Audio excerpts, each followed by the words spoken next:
Hello and welcome to the next level. Good to have you with us tonight. Good to see you. Good to see us, I guess, hopefully. And we will get right into things. So, first off, just a quick announcement. Obviously, we've been off for 2 weeks, and that will continue for a while. We'll be doing every 2 weeks, just to remind you of that. Also, we've stopped doing the recap videos on YouTube. If you want to recap, there's written recaps on the website, and there's also the full previous episodes that you can watch on YouTube as well. So there's still something you can get if you need that. Our ask for tonight. Oh, gee, I got really dark. Our ask for tonight is I really liked a couple of weeks ago when we did the special thing that happens with anybody having to roll a 1 for fun, quirky, weird things that might come up. So we're going to do that again, only I'm going to pick a random number between 1 and 20. So you just give us all sorts of fun suggestions, and if that random number happens to come up, then we will have fun and interesting things that happen to the characters or to others, and we'll see what happens. Okay, so as a recap, when we last left our intrepid heroes, they were in the library at the Temple of the Archmage. Talon and Leon had just finished doing some research and discovered that the voice that Talon had been hearing, the essence of what had been commanding him, was most likely the Whisperer god. And the abbot had then arrived and confirmed that with some of the research they had done, and believed they have a way to potentially identify anybody else at the temple who has been influenced by this god.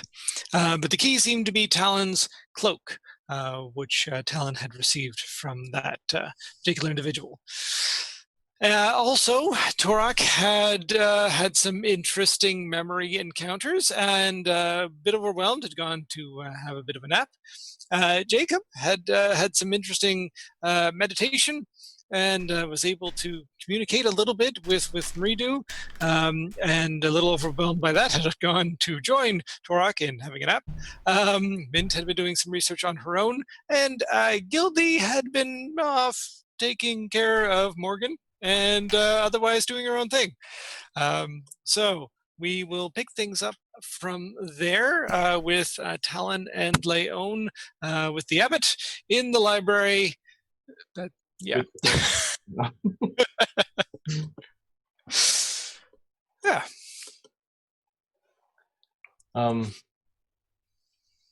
So you, to the abbot, you think you can find other people who have been influenced? I believe so, yes. There's a bit of a ritual spell that I have been sort of informed of. But the key will be, we need your cloak, but we need one other item as well that we believe this whisperer has given to somebody that might have a bit of their essence as a part of it. And I think I might know where we can get that. I'm not sure if you're interested in joining me, but I thought I might go talk to Gerbo. Yes, absolutely. But what is it about this cloak that? I believe that there might be the faintest essence of the Whisperer upon it. Not necessarily a magical effect, but something that would link it to this particular god. Whatever you need, whatever I can do, let me know. I'm just about to go have a chat with Gerbo. I believe Gerbo probably has a similar item. You can come with me if you like, or I can let you know how that turns out. Yes, I would like to do that, please. Okay. And Leon, would you be interested in joining us? Do you see any value in my coming with? I have, as I think I had mentioned, I'm interested in doing research about a ritual to undo the some of the evil effect of the Shadow Forest that mutates people. And the Archmage herself had suggested I should be able to find information here. So unless you think it would be particularly valuable for me to join you, I think I will begin my research on that ritual. All right. And I think last week, Finmira had sort of pointed you in roughly the area of the library that you might find that, I without think being so. specific. Yeah, yeah. All right. So yes, he will leave you to your research and sort of asking Talon again. I don't know if any of your other friends might want to join you, but if you think they might be interested. I'll go ask them. Where should I meet you? I'll wait here. Talon will go off. He doesn't necessarily know that everyone's, where people are, who's taking naps or whatever. So he'll probably start in like common areas of the monastery, and then he'll, if he finds anybody or doesn't, he'll certainly probably look at our quarters to see if people are there. But Well, I think you were there when Mint went off to do research on her own, so she's probably in the library. You were there when Torek had his revelations, and so you probably know he went to lie down. So those two you might have some okay. substance for. Then I'll start with Mint, because if Mint's already in the library, then that makes it easy. All right. You do a little bit of looking around. There's not a lot of levels that are sort of open to the public in general, so sort of a quick survey of those does make you do find Mint sitting with a couple of books on histories, sort of poring through those. Okay. I'll kind of come up and around. Is it Mint? I'm glad to find you. There's I don't, because Mint of course doesn't know all the stuff yet. There's something going on, and perhaps you'd be interested in joining in a sort of an interrogation, as it were, to find out more about some dark forces that might be at work in the monastery and perhaps outside the monastery as well. Yeah, sure. Let's go. We just need to find some others to see who might be interested. Leone has gone off and she is researching, but perhaps we can find Jacob and Torok and Gildy and see if they would be interested as well. Last I had seen Leone, she was with Torok. They were doing something together. So I'm not sure where they're at now. But yeah, we can have a look around for everybody.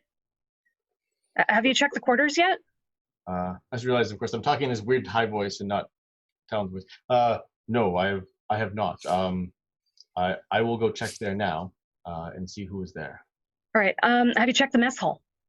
I was going to check there next, but okay. Well, I can take one and you take the other. You said you'd rather do quarters, or would you rather do the mess hall? I will check the mess hall. I'll let you check the quarters. Okay, I'll go check there then. Okay, and we'll meet back here. In the library? In the library. Okay. Okay. So you're still pretty much heading out together. You're roughly heading to the same place, and you, as you're sort of crossing the grounds from the temple to the main residence area, you do actually spot Morgan and Gildy off to one side. Looks like Morgan's been sort of doing some practices, wearing some sort of simple monk's robes at this point, and Morgan and Gildy are just having sort of a bit of a chat at that point. Yeah. Okay. I guess we'll walk up to them and sorry to interrupt, but Gildy, I don't know if you'd be available. There's sort of a thing happening which I kind of wouldn't mind if you participated in. There's Okay. a lot I need to tell you, and not a lot of time, but okay. So Gildy obviously can tell that perhaps Talon doesn't really want to say stuff in front of Morgan, so she turns to Morgan and she says, I'm just gonna go with them and see what they want. Why don't you go off to what time is it, by the way? It is just about midday or so. Okay, so I'll just tell Morgan, like, well, why don't you go off and get some lunch and I'll join you later. All right, sounds good. Thanks. Okay, so I turn back to Talon and say, so what is this thing you want me to help you with? Maybe we can see if Torok and Jacob are free first, and then I don't need to keep telling people. Yep. So you head over to the residences. Yeah, you can sort of head up to the room. I don't know if you were going to let Mint do that, and you were going to check through the mess hall area. Yeah, I'll do the mess hall. Let me Yeah. do the room.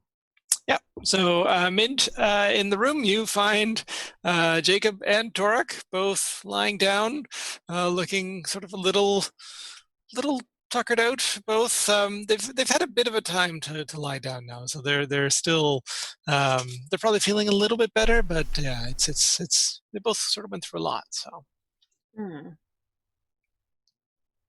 Do they look like they're peacefully sleeping? I will leave that up to them. Are you peacefully sort of sleeping / resting, or are you restless? I think I'm restless. Yeah, I think Tor would be definitely loose. His eyes are definitely moving. Definitely quickly, lots to process. Okay, note to gnome self, do not send Dragonborn into rage. Okay. Tiptoeing up to the Dragonborn. Torok. Wake up, buddy. Hey, sleepyhead. I'm Wake awake. Wake Okay, up, guys. Torok! Wake up! Come on! Come on! Jacob, wake up. Jacob, what are you doing here? What happened? So there's something that Talon would like us to help him with, and he's being vague as all get out. So I would appreciate, since he seems to want a lot of people there, and he only wants to tell us all, one time, so he doesn't have to keep repeating himself, that you just come with, get dressed, come with.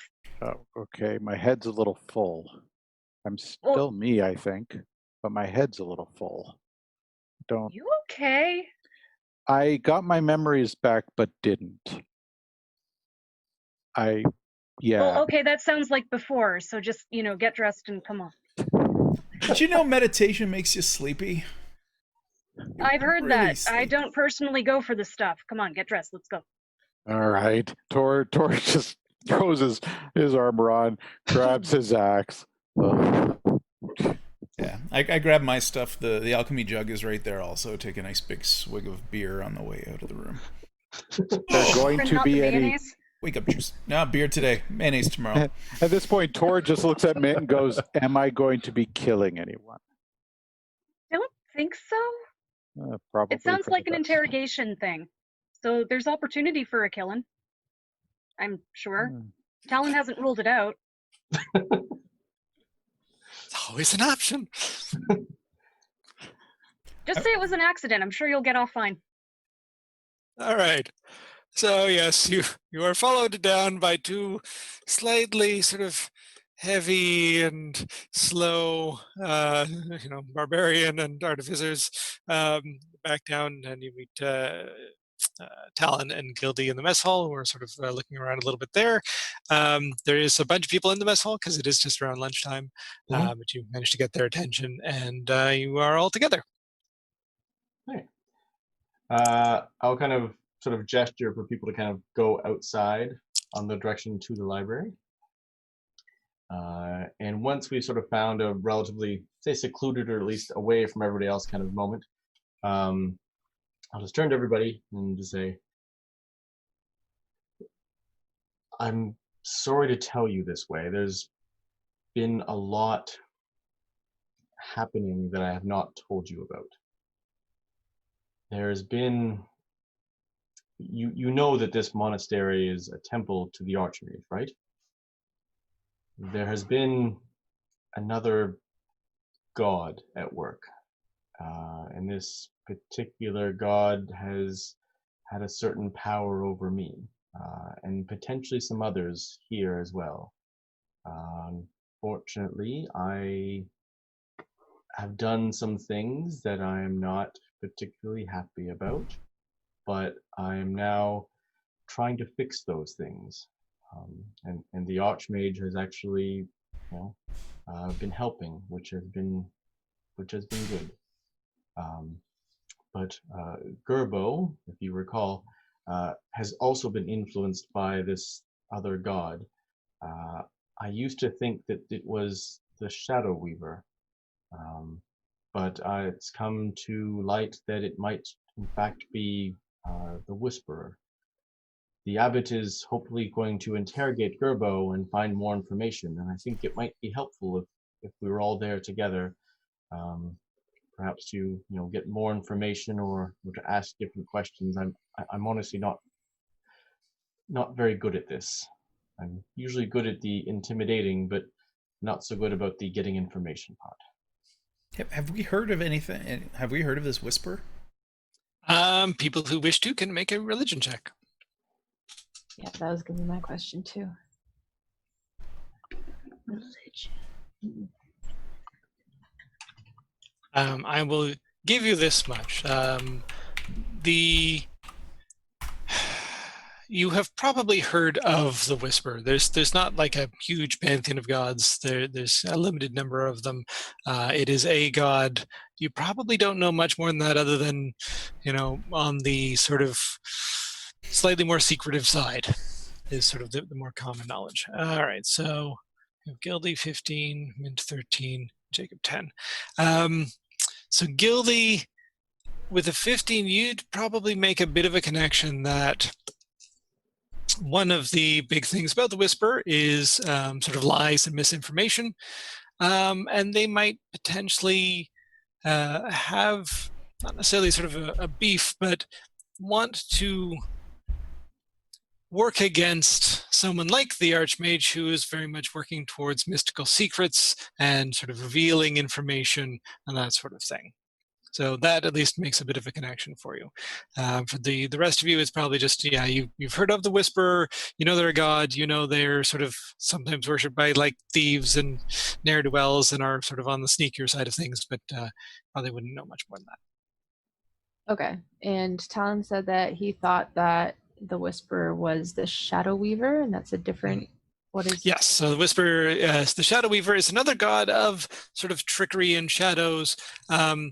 Think of the two of them as sort of being, if you can really boil it down to sort of a significant skill, right? The Shadow Weaver is more about illusions and hiding and shadows. The Whisperer is more about deception and lies and sort of the words that people talk about. So that's sort of the easiest way to distinguish the two of them. And despite the fact that they are both sort of gods of deception, they are not necessarily friends. They are not necessarily, on good terms with each other. Okay. So Gildy says, strange that the Whisperer would be pretending to be the Shadow Weaver, but either way, definitely not good. I am Talon did just tell us that he wants to do the interrogation, right? Or at least wants to be there, and maybe there's something that we as a group can provide. Yeah. Okay.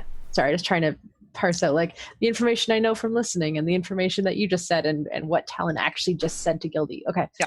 And the rest of them. Okay. So Gildy says, I'm not necessarily great at interrogation, but I can be pretty good at seeing when people are lying. So I am happy to help in that regard. Okay. I appreciate that. Leon is off doing some research to help with the forest, but has been amazing and has also helped to figure out that it was likely this whisper who's actually behind all of this, and he kind of gestures at the temple. And the incident from last night was due to the whisper's influence. So it's really quite important that we can figure this out. Yes, and the temple is still in front of the temple, still being rebuilt. Yes, but Cleanup's done. They've gotten sort of the rubble out of the way, and now they're working on actually, rebuilding sort of the top corner of it that was hit by the explosion. Yeah, it's like I don't have a lot of friends, but I would like to count you among them, and I do appreciate your help. And then kind of gestures back, please, and sort of starts kind of guiding or gesturing back towards going into the library. Gildy will go. Yay! Okay. Are we all going, or is there Yeah. anyone who's going to hang back? Turok will follow. Yeah, I'm kind of just All right. groggily following everyone. I'm on autopilot a little bit right now, I think. Yeah. Tor's the same way. It's just kind of trudging. There's definite trudge. Yeah. You make your way back into the temple and down into the library, pick up the abbot, and he takes you down a couple more levels into sort of the more reserved areas.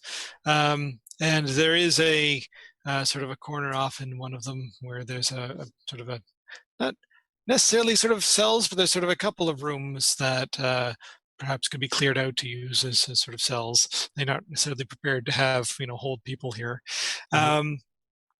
So he, is like, just before we go in, I would encourage you to think carefully about anything you say. Gerbo may still be fully an agent of the Whisperer, and we don't know exactly how the god can communicate or find out information. We are on hallowed ground. The god should not be able to penetrate in through here, but maybe he can hear through the ears of his followers. I am not certain. So just be careful of what you say.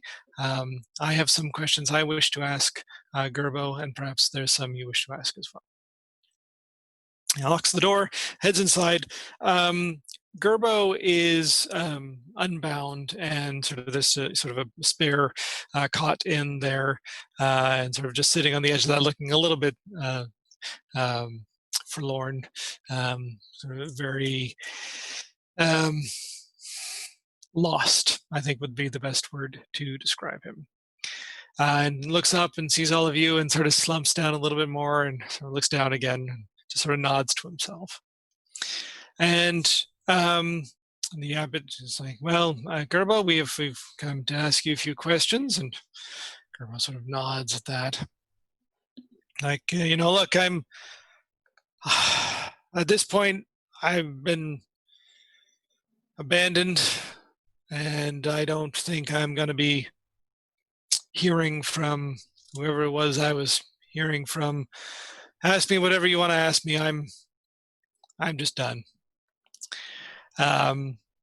So the abbot's questions are a little more functional about some of the day-to-day life of the monastery and sort of what things Gerbo might have been giving information about. And Gerbo actually is like, I don't know, it's not like I communicated with them. It's not like I gave them information. I don't know how they knew what they knew, but they just sort of seemed to know things. And they would tell me to do things, and I would do it. And sometimes it would work out for me. Most of the time, it would work out for me. So, yeah. And yeah, the abbot finishes up with sort of his lines of questions and turns to you and asks if there's anything you would like to ask Gerbo about. Rob, just for the heck of it, just so that the party can actually all be together for once, and since they were coming in and out of the library and stuff like that, when they all joined up in the library, Leon joined them and is now with them. So that the whole party is together. Yay! All right. Yay. Sounds good.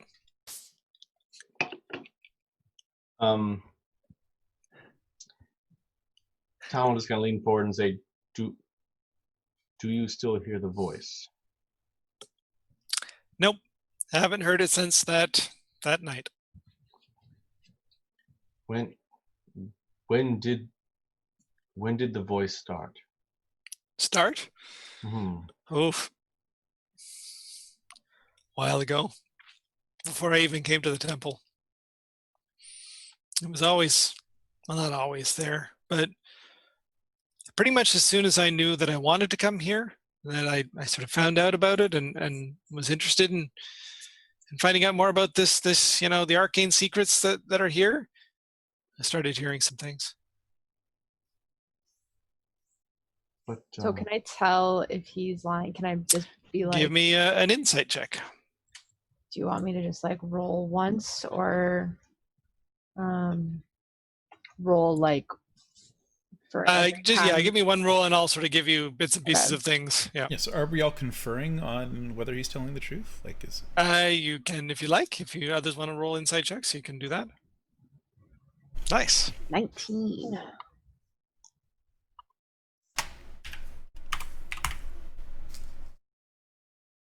Nice. Okay.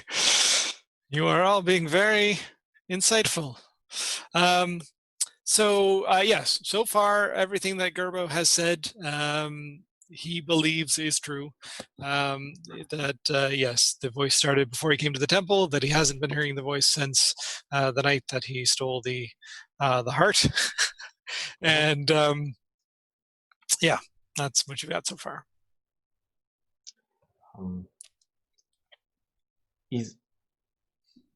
Tell me more direct. Is the voice the whisperer? And he sort of, breaks up with that. It's like, I don't know, is it?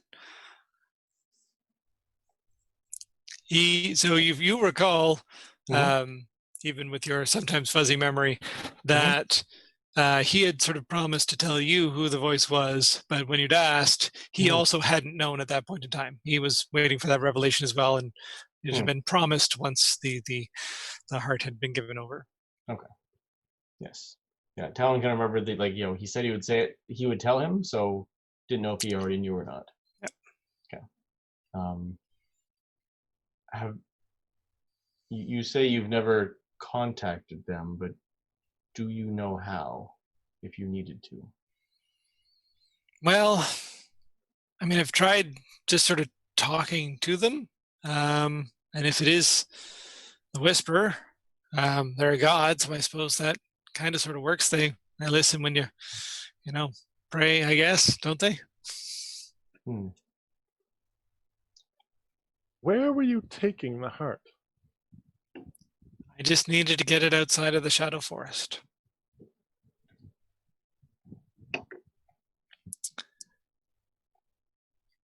I was told that somebody would meet me there at the edge of the Shadow Forest. And the people who took you were not those people? No, I get the feeling now that maybe there's something up with the Shadow Forest. I don't know, maybe the Shadow Weaver has some control over it or something, and whoever was talking to me, whether it was the Whisper or not, didn't want to go inside there, so I had to get sort of away from that area, and I couldn't do it here at the temple, so yeah. Specifically, where were you to meet these people? Pretty much, yeah, just head directly north from the temple. It's pretty much the quickest way out of the Shadow Forest anyway. And there's supposedly a copse of dead trees about a half a mile out from the edge of the forest that could find at the top of a hill, and somebody would be waiting for me there. And would they still be there? Been a couple of days, I don't think so.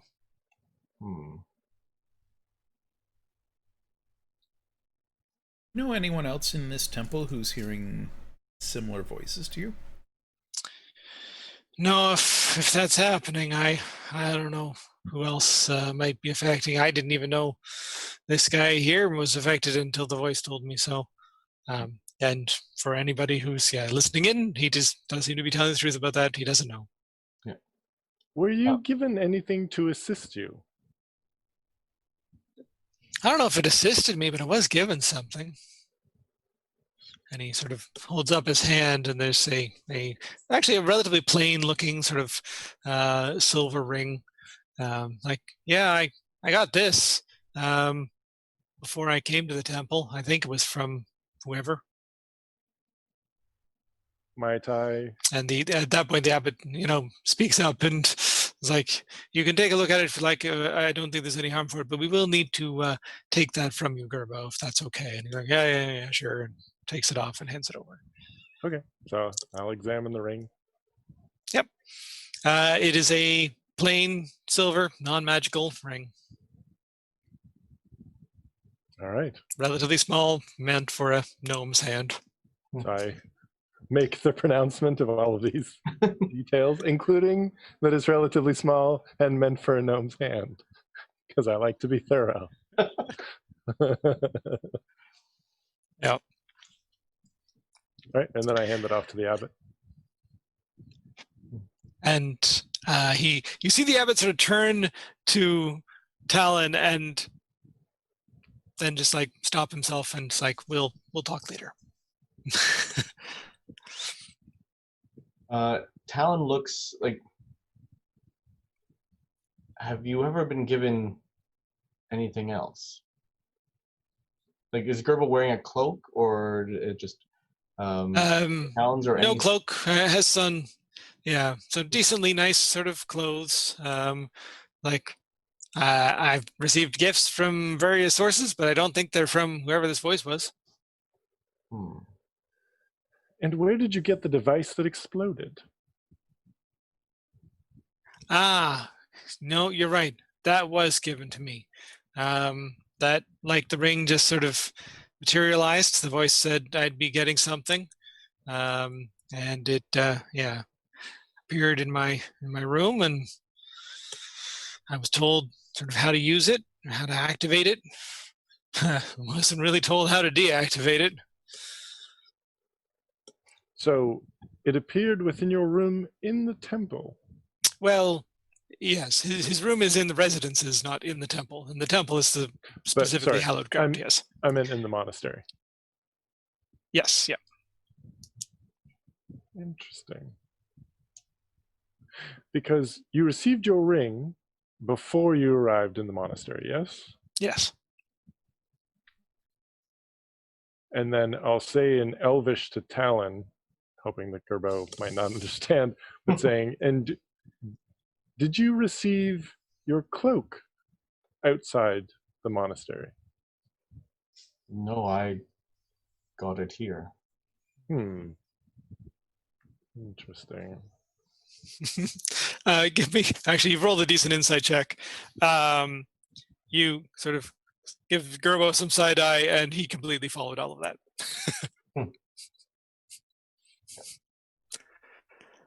Oh, well, whatever.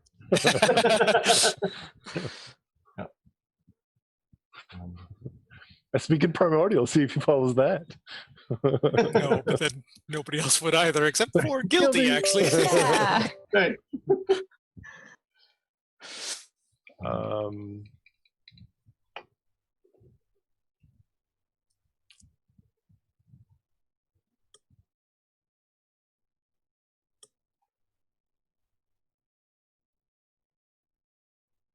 All right, that's all I can think of. Right. Yeah. And of course, I mean, Gerbo's kind of stuck here. If sort of anything else comes up, the abbot says, we will be able to access information. We're still figuring out how to deal with Gerbo and what he's done. He'll be here for a little while yet, and sort of escorts everybody out of the cell. Actually, so I'm definitely going to do that. The TV lawyer. Yeah. Where it's like we One go more to thing. Actually, no, it was Columbo, wasn't it? It was Columbo who started to walk away, and then it was like, oh wait, one more thing. Yeah, I do that. I pull a Columbo, and oh crap! Now I'm forgetting what my question was again. I had it, and then I forgot it, and then I had it, and then I'm forgetting it again. It's Columbo the Elderly years. One more. Yeah, never mind. Oh crap. Oh, whose idea was it for you to summon that specific celestial? That was my idea. Oh. I figured I might need some help, and I done some research before I went in. I knew that that one would be accessible. Well done. I am, fairly intelligent. I can think of stuff on my own. He's telling the truth. Leon resists looking at Talon. I don't. Talon's like quasi insulted and quasi. That was an insult, right? All right. So yes, the door is closed up. At which point, the abbot turns to Talon. It's like, if you would be so kind as to give me your cloak. Oh, of course. And yeah. He takes it off. I'm assuming you don't want it back. I kind of grown accustomed to having a cloak, but I will find another. We can get you another one if you'd like it. Okay. So he then sort of takes you out of just that immediate area, but sort of you're in a relatively sort of safe stairwell, and the abbot sort of turns to the group of you and says, "Well, I have a ritual that I have been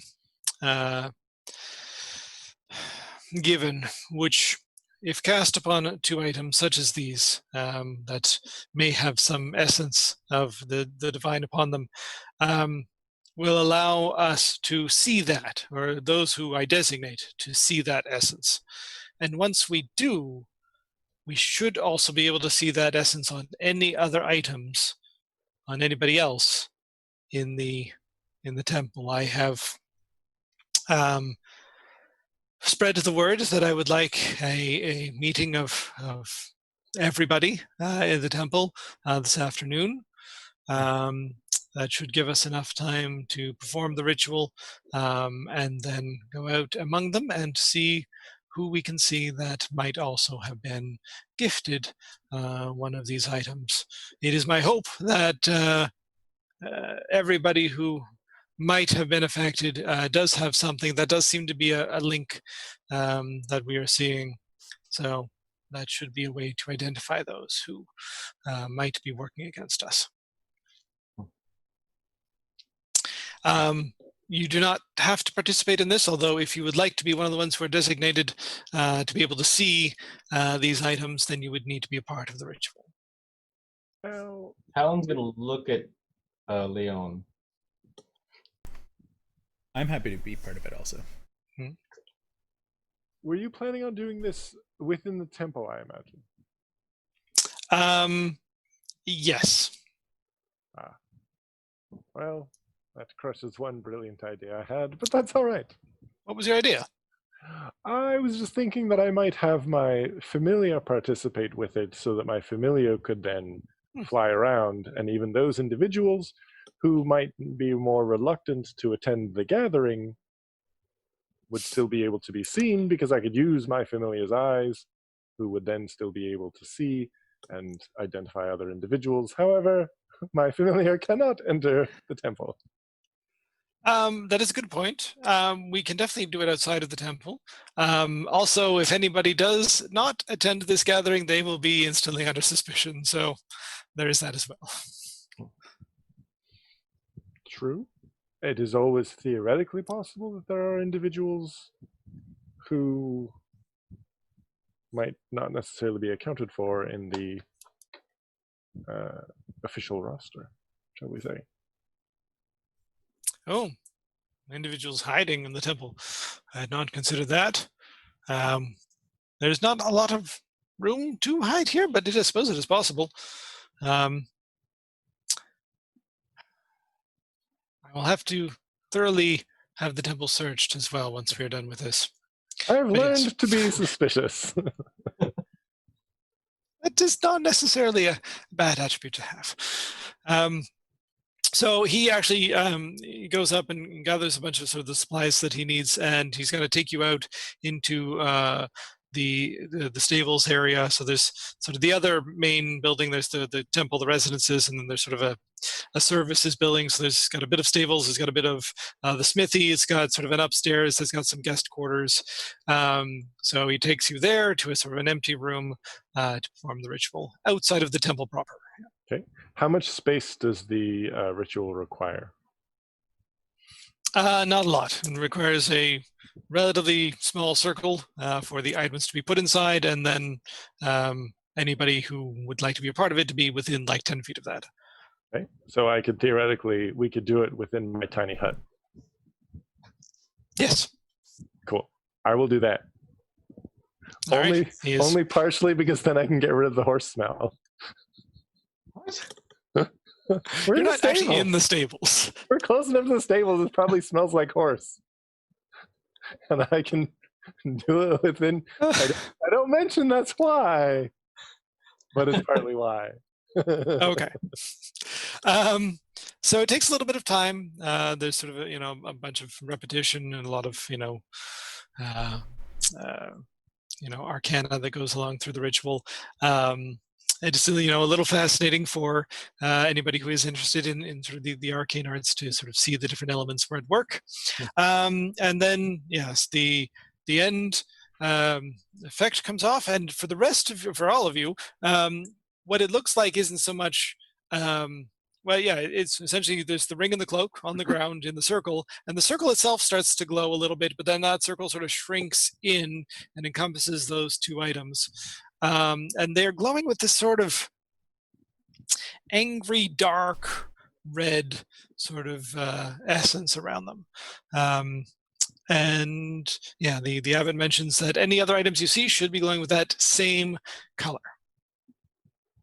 Is it is the item itself having that kind of glowing red, or is there like an essence coming off of it? It's a little hard for you to tell. What you are seeing is the item glowing. Okay. And for Talon, maybe it's hard to differentiate between what you're seeing and what other people might see. But yes, for the rest of you, it's probably relatively easy to distinguish the fact that for everyone else, these will still look like regular items and not be glowing. It's only for you that they will actually be glowing. All right. Yep. So he gathers those up, and he actually doesn't really need them anymore, but he sort of puts a small chest out and puts them inside of that just for the moment. It's like if you would like to grab a little bit of some food before the afternoon's gathering, feel free to do so. I would ask that if you do see in your casual interactions with people anybody who might have a glowing item, please do not do anything about it until we have the full gathering prepared. I look at Talon. He's just like, he's like, what, I I asked the abbot, this appears to be an unused room, correct? Mm-hmm. It's a guest room. Would you expect anyone to be in this room in the next few days? No. Excellent. I spend 10 minutes and I cast alarm on that chest. All right. Just sort in of case. recognizes spells like, yes, that's a good idea. Thank you. I just kind of want to see. And it's like an internal, so only I'm going to hear the alarm in my mind. But yeah, I just want to, just in the off chance that somebody comes and removes something, I want to know if that is a thing. Okay. All right. So yes, you go back out into the world. The abbot says it'll be probably roughly about an hour until everyone is gathered together. Feel free to do what you'd like until then.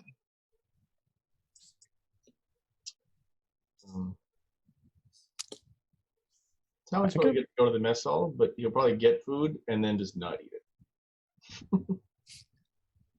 But Tor is like food. Tor's awake now. Leon's going to wander around a little bit, like inside the buildings, just kind of Mhm. taking a tour of the entire monastery, looking at everybody, and then just kind of find a spot to kind of sit in the shade, and then just use Ranu to just fly around and scour the entire monastery grounds. Yep. Give me a perception check, one of yours and one for Ranu.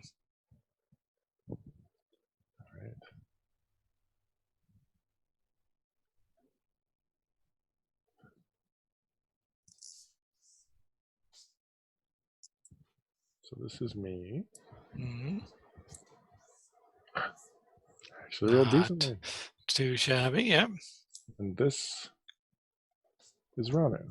Ah, that was Oh. so close to being a 20. Oh, you robbed, I tell you. Yep. Seriously? Were they both 11s? Yes. Seriously, that was like 20?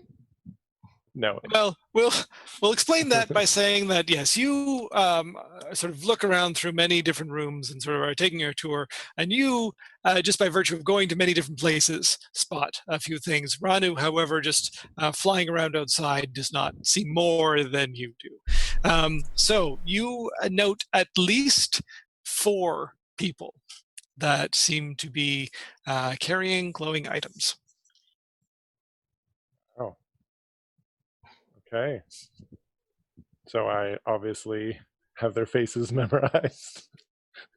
And we'll Yeah. report them to the abbot. Yeah, I mean, ideally they'll be easy to see in a large group once they come out. But yes, if they don't make that meeting, then you'll at least be aware of that. Anybody else? So a couple of people are eating. What's the rest? What are other people up to? Gildy's gonna go join Morgan in the mess hall. Minch would like to. Minch would like to eat too. All right. All right, so yes, you go, you have a meal. You probably all notice there are a couple people in the mess hall with glowing items. And yeah, you just sort of trying not to look and stare in that direction too much. But it's a little distracting just to know that they're sort of out there. And luckily, sort of quick enough, and yet also the time seems to drag just a little bit. There's a general call for people to come and assemble in the yard. And there's a fair amount of people at the temple. I did the math, just trying to figure out exactly how many people would be here. So roughly, there's about 150 people total at the temple. There's definitely sort of enough rooms for that many. It's probably a number sort of between 130 and 150-ish. But yeah, there's a lot of people here. In various stages, some are more sort of acolytes. Again, a bunch of them are monks. A bunch of them are sort of visiting clerics and wizards. So yeah, a various good group of people. And yeah, it takes they sort of come and crowd together on the lawn. The abbot is on the steps of the temple. He sort of beckons you over to join him on the steps of the temple as well. And yeah, the crowd gathers and more people come out. And because it takes a little bit of time for sort of everybody to assemble, it's relatively easy for you during that time period to note, like, okay, I'm seeing sort of a couple more. And by the time everybody is there, there are a total of 5 people who have glowing items on them in this crowd. And the abbot sort of, asks for just a moment of patience, and then sort of turns to you quietly and says, my thought had been to call some people randomly forward to speak with them. If you might have a better way of dealing with these individuals, I would be interested in hearing it. What is your long-term plan with these individuals? They would need to be apprehended and relieved of their items. I don't know if the items pose any significance or not, but I think that is the best course of action. And They have not, well, they probably have acted against the temple in some way at some point in time, but since we may not have evidence of that, that we can prove, they would just be sent away.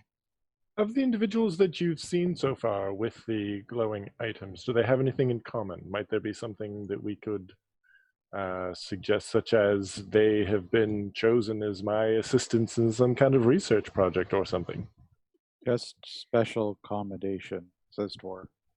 Just say they are getting an award. They're obviously inclined. Yes.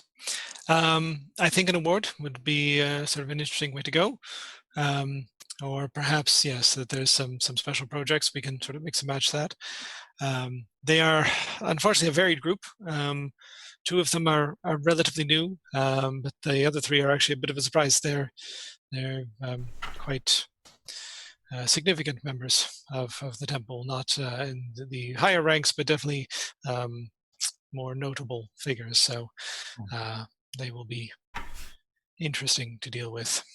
One of the things I had wondered is if perhaps the presence of this deity might have been brought into the temple by an older member. So it doesn't really surprise me that there are a few who are older who have been here longer.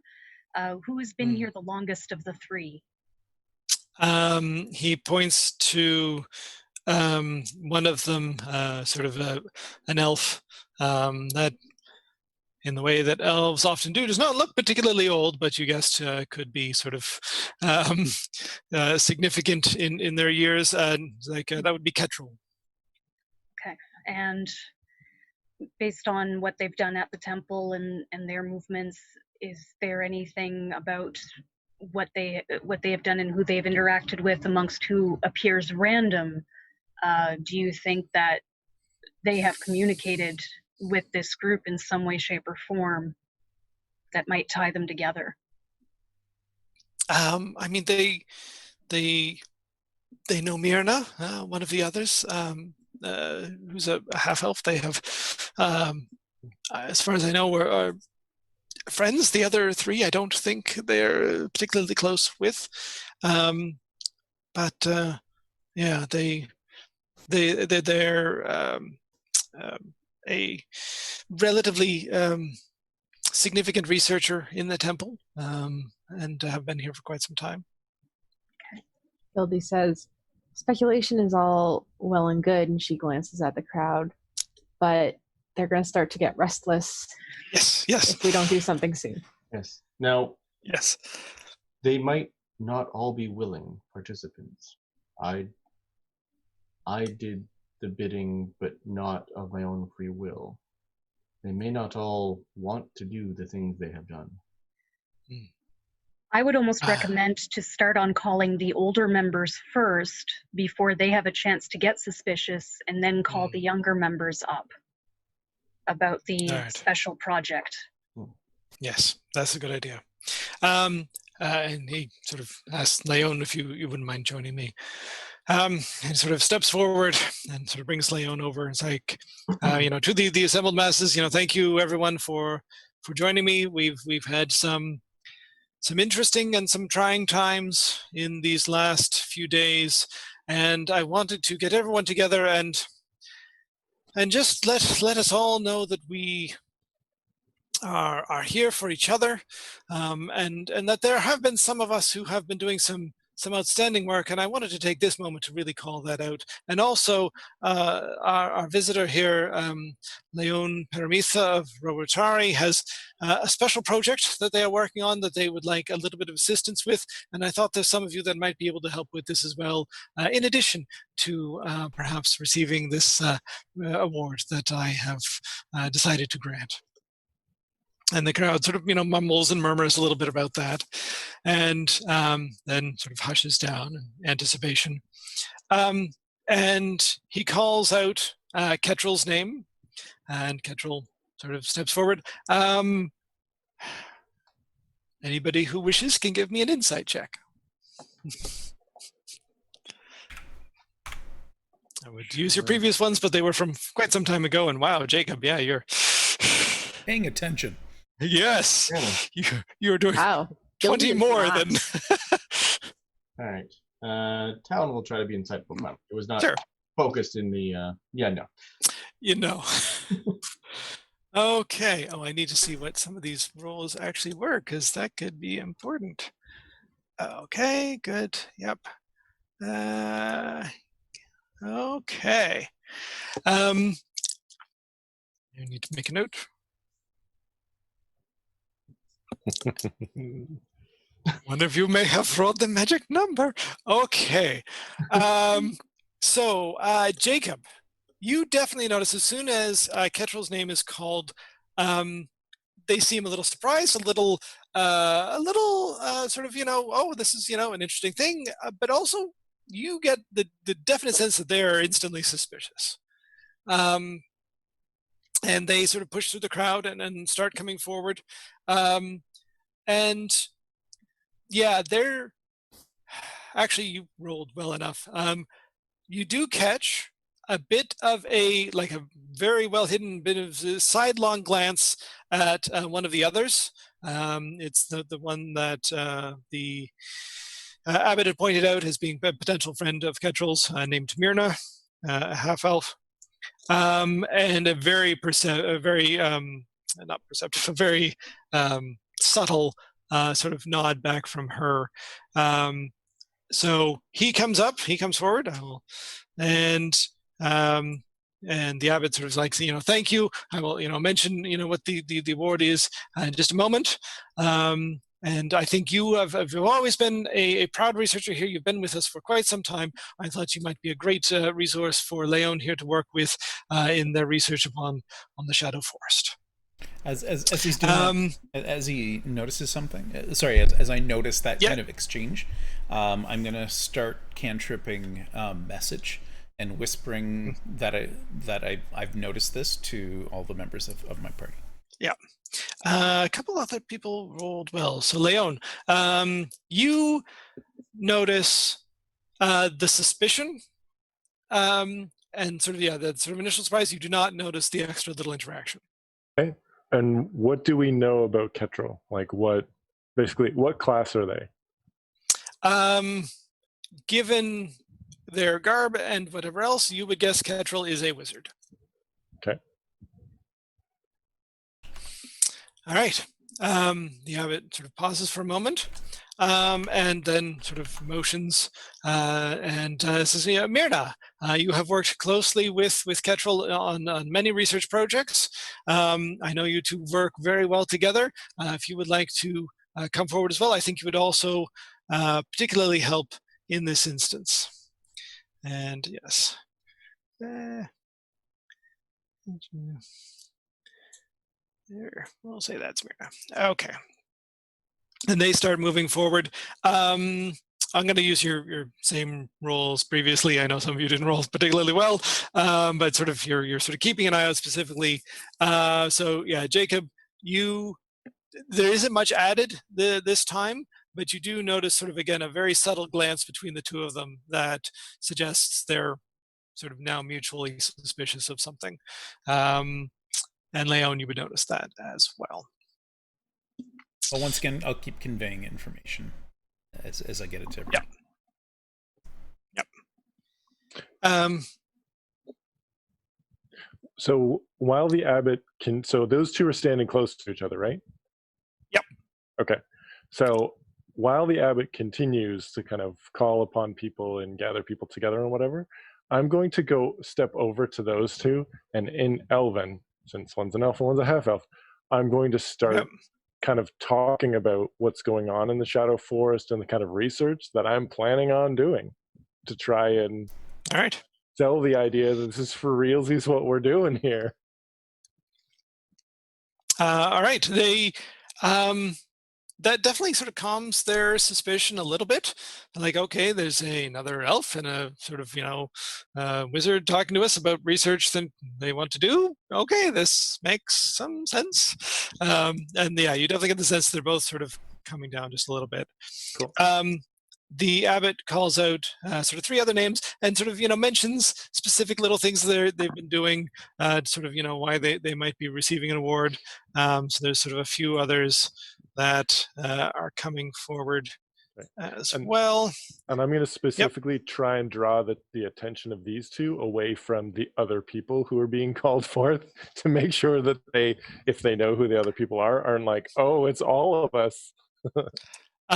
Well, so that's the fun part. The last name that's called is Otek, and there's a half orc that is sort of moving through the crowd. But pretty much as soon as Otek is called, there is a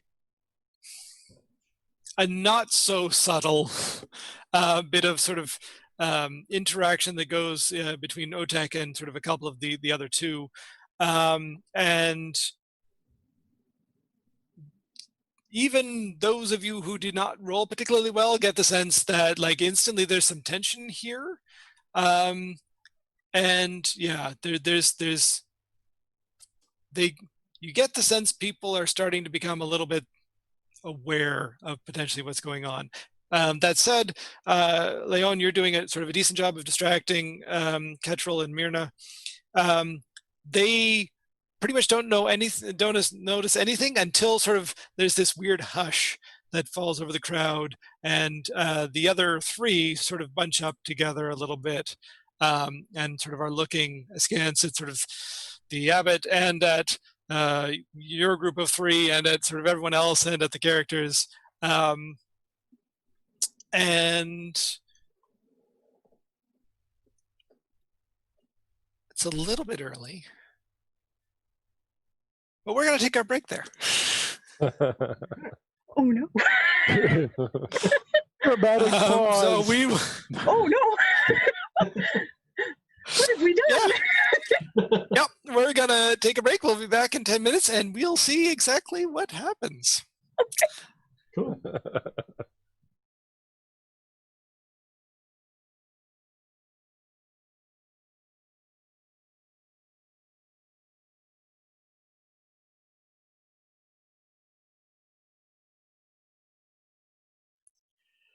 Hello and welcome back to the next level. We were just about to find out what had happened, and I'll give a bit of a hint as we move back into things. Leon, with you being in front of Ketrel and Myrna, you definitely get the sense in this sort of moment of hesitation, when this sort of hush falls over the crowd, when one of the other ones is calling out a little bit, that there's just something very subtle in the way both of them react, as if they both heard something at the same time that wasn't something you heard. That sort of gives you just that sort of split-second warning that maybe something is up. And given that, everybody can roll initiative.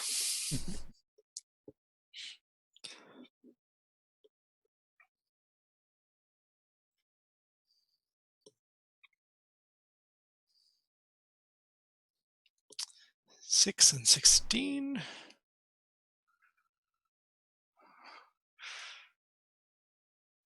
Nine, 3, 6, and 15. All right.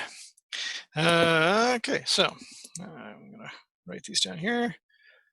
16 and 15.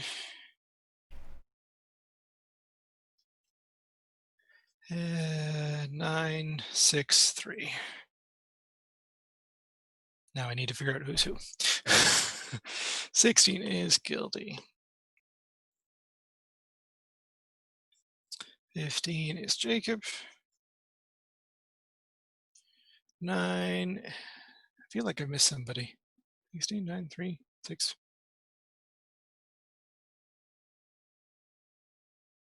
I'm the 9. Yeah. Unless there's somebody else who's 9. I was a 6. Dorak was 3. Rock, you slow. Talon rolls a 6 for initiative. Okay, there's 2 6s, that's why. Okay. I'm like, I'm missing somebody. All right, so Leon and Talon. Leon and Talon, which one of you would like to go first?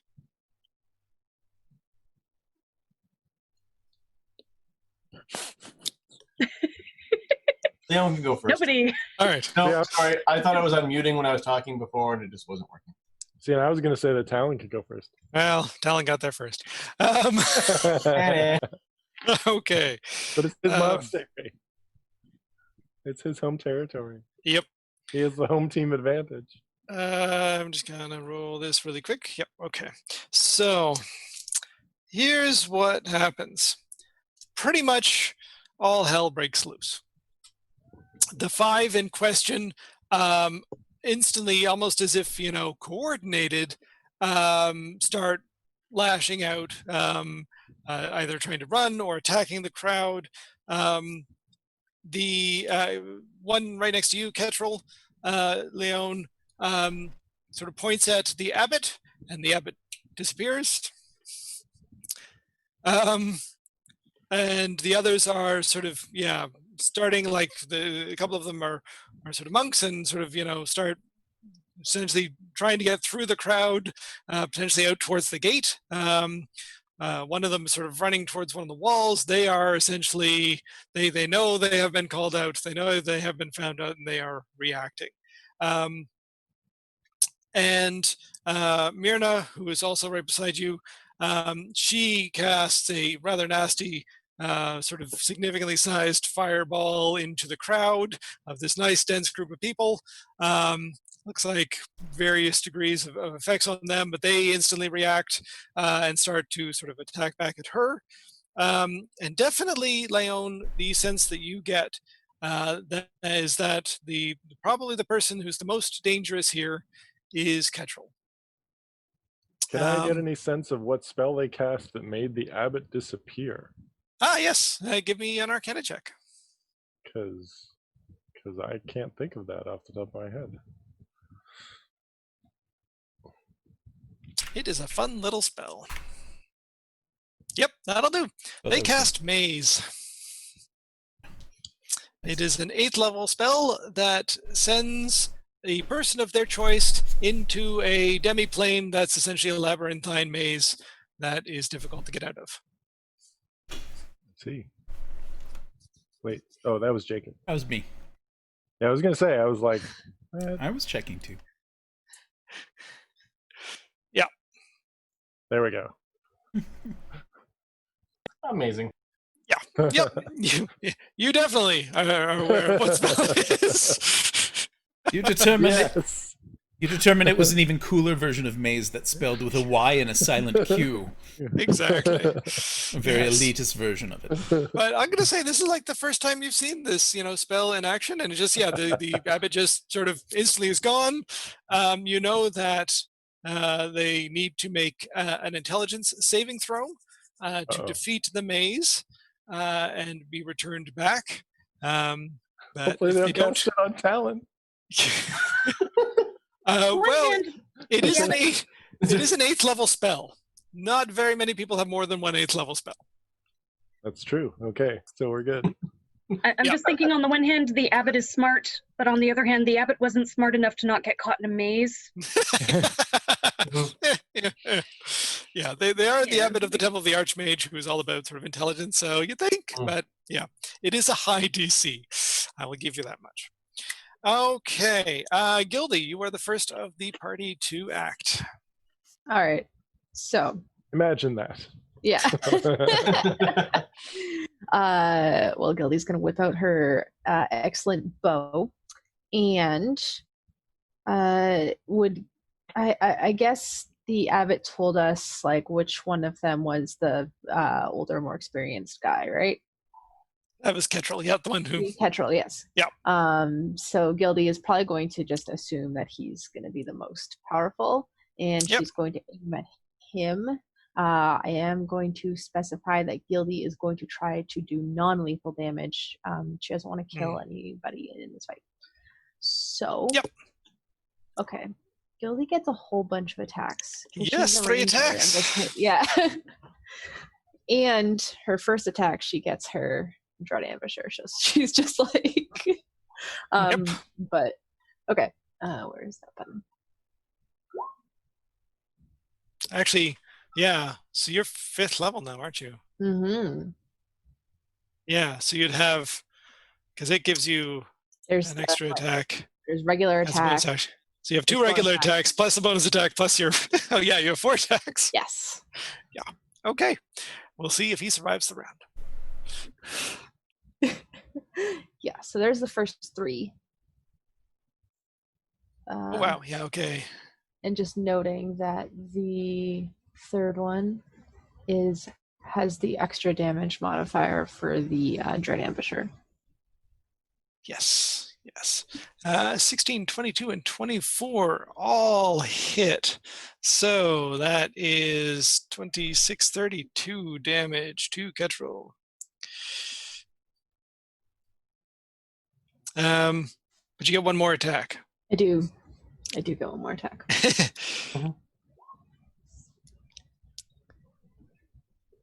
Oh, that has 2, so maybe just take the first one. Yeah, it's okay. I'll just take the first one, yep. And the 27 definitely hits. So 41 damage total. All right. Ketrel is not looking like he's having a good day right now. That's a significant number of hit points for even a high-level wizard. So, yeah, did you want to move around? Did you want to go anywhere, or is you otherwise finished for now? I think Gildy will stay where she is. All right, Leon, it's not your turn yet, but 4 arrows in quick succession, like whiz past your head and or body parts, landing in Ketrel, going pretty much right around you. And yes, you are just like, oh, Gildy's going. Jacob. I think we want to take down Kestrel as quickly as possible. Yeah.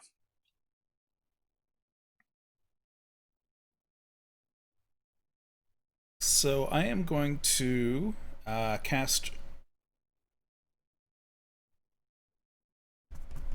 oh shoot, which one? Let's do Ray of Sickness, heightened to 2nd level. Nice.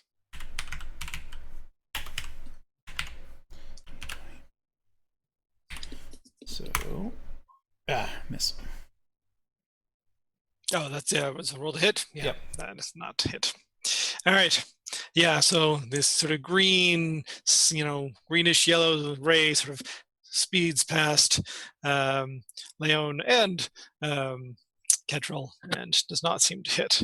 Did you want to move around at all? Which can you mark on the map which the people have their glowing items? Yeah.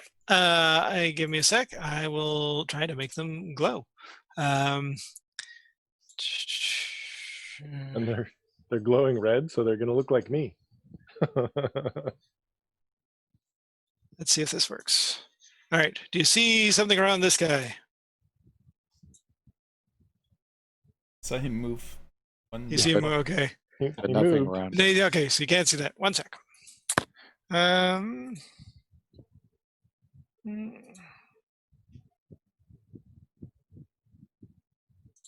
about now? There it is. There we go. The glow.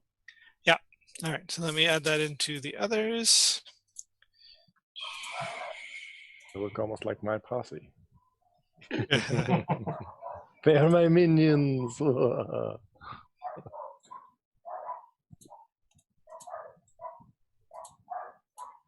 one, and come on, there we are. Right, but that group of 3, didn't some of them move? Yes, actually, so I will get that in just a sec. Oops. I actually have to give them an aura. I would like it if they're so close, but they're not. All right. So yeah, this one will say let's do that. There. This one sort of bowls into the crowd and starts, like, it looks like they're trying to go straight through people. This one seems to sort of be trying to go around and gets to about there. Again, sort of fighting people as they pass. This one, now I can ping them. This one cast a spell, and sort of others are now sort of moving in toward her to sort of deal with her at the same time. And yeah, then you have Kedril here, we'll say that when he went, he sort of sidestepped a little bit to sort of get out of the way a little bit. So he's just down there now. And the abbot is on the roof of the temple. We'll just put him off to the side for the moment. Okay, so I'm Abbott has a timeout. Yep. I'm gonna move down here just to make sure I stay close. Okay. Mint. I don't like the thought of that one running a beeline straight away, so I kind of want to activate my boots and just give chase after him, tackle him if I can. Sure. Give me, I'll sort of put you up next to them. You are initiating a grapple to tackle them, so give me an athletics check. Okay.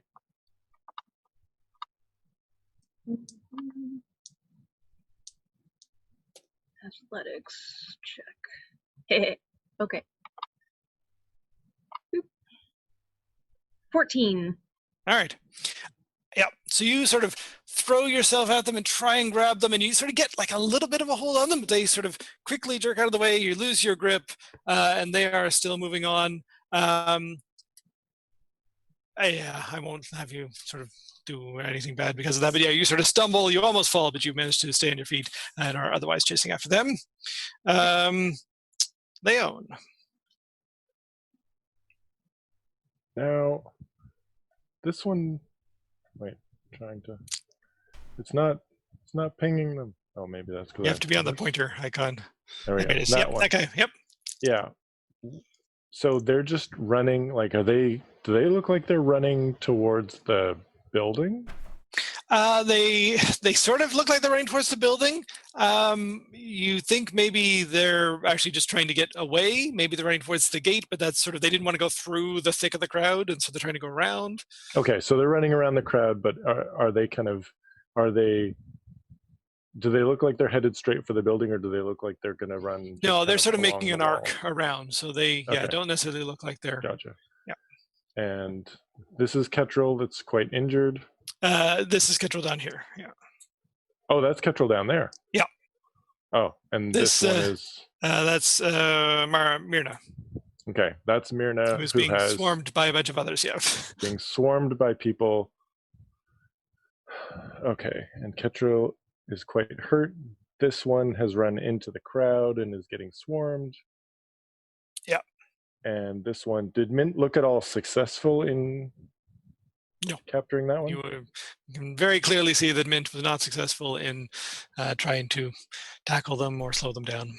Okay, and does this one seem like they're getting away? Currently, yeah. Okay. Give me a second here.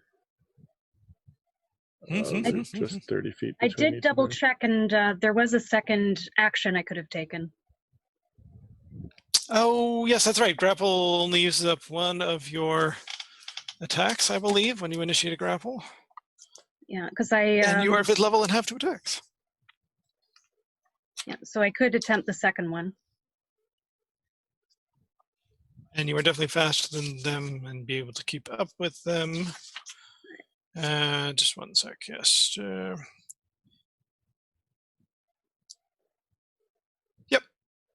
Okay. So this place here, yep.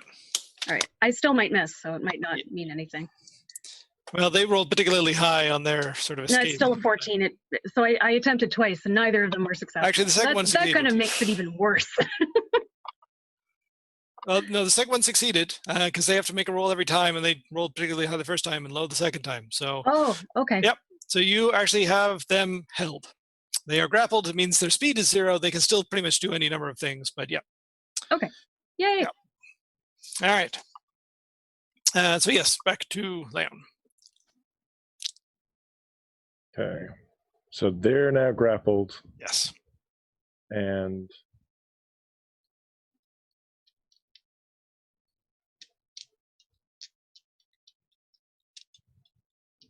how, and so, okay. Sorry. So this is, that's Ketrel. That's Ketrel. Yeah. Ketrel. Okay. And how hurt does Ketrel look? Does Ketrel look like? Ketrel looks pretty hurt. Okay. 4 attacks from Gildy did a Yeah. significant amount of damage.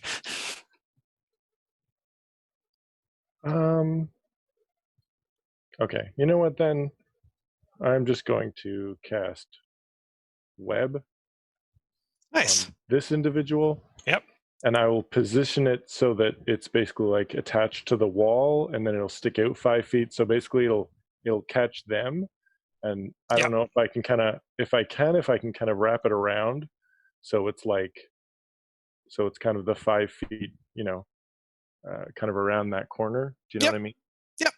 So that again, it's hopefully not going to catch anybody else. But even if they try and run north, they're going to be stuck. If they try and run east, they're going to be stuck.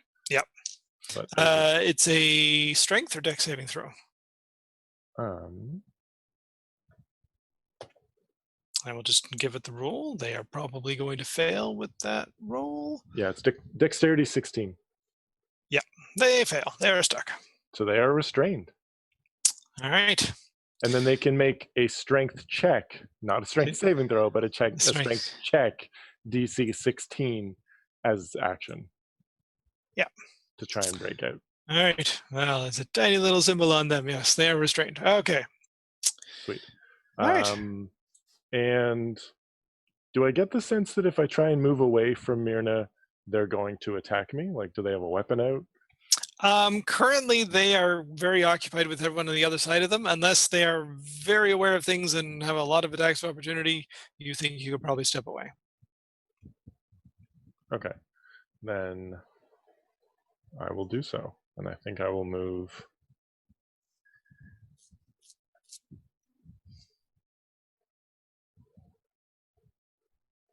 Here.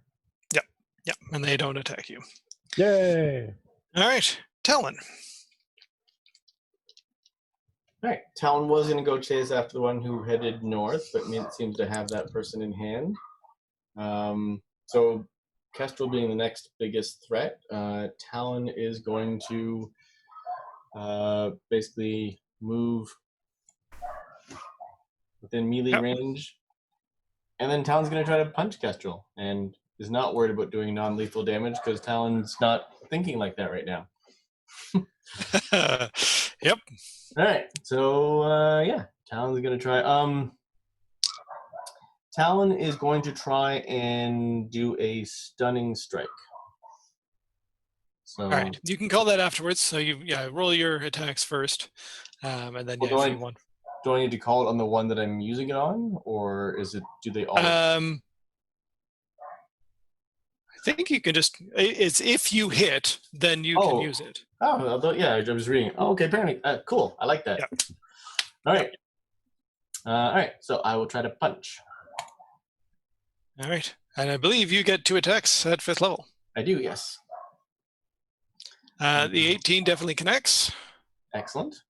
Then I'll use a key point to make it a stunning strike. All right, then we'll make a Constitution saving throw. Mm-hmm. Oh, 17. Yeah, that succeeds. It's a 14. Yeah. All right. But you can do it again if you want to. Why not? All right, punch again.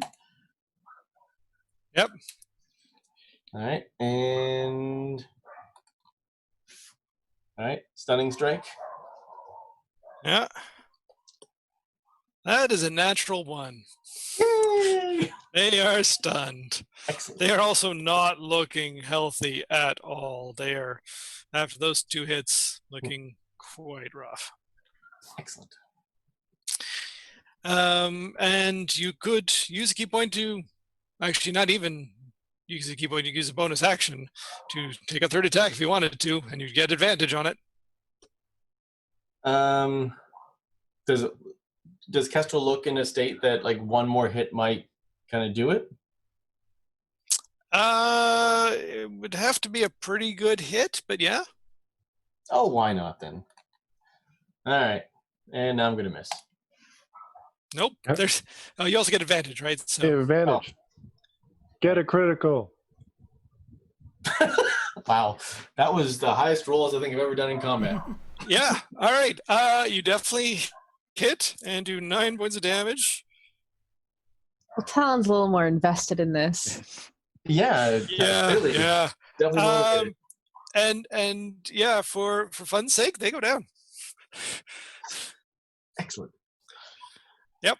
Gedril is like, you hit twice, and Gedril's like, ah! And you're just like, and just, nice clock to the nose. You can see like the little blood spray out as you break their nose, and they just like, they're stunned, so they just like complete, straight body flop to the ground. Nice. Yeah, they are, they're slightly there. Their eyes are sort of open, but not seeing anything. But they're out. Don't mess with Gildy and Talon. Yeah. I would like to say that I've had, like during the grapple, that I was able to turn the other person around that I'm holding, that they could see what our wonderful monk did. I'll allow that. Cool.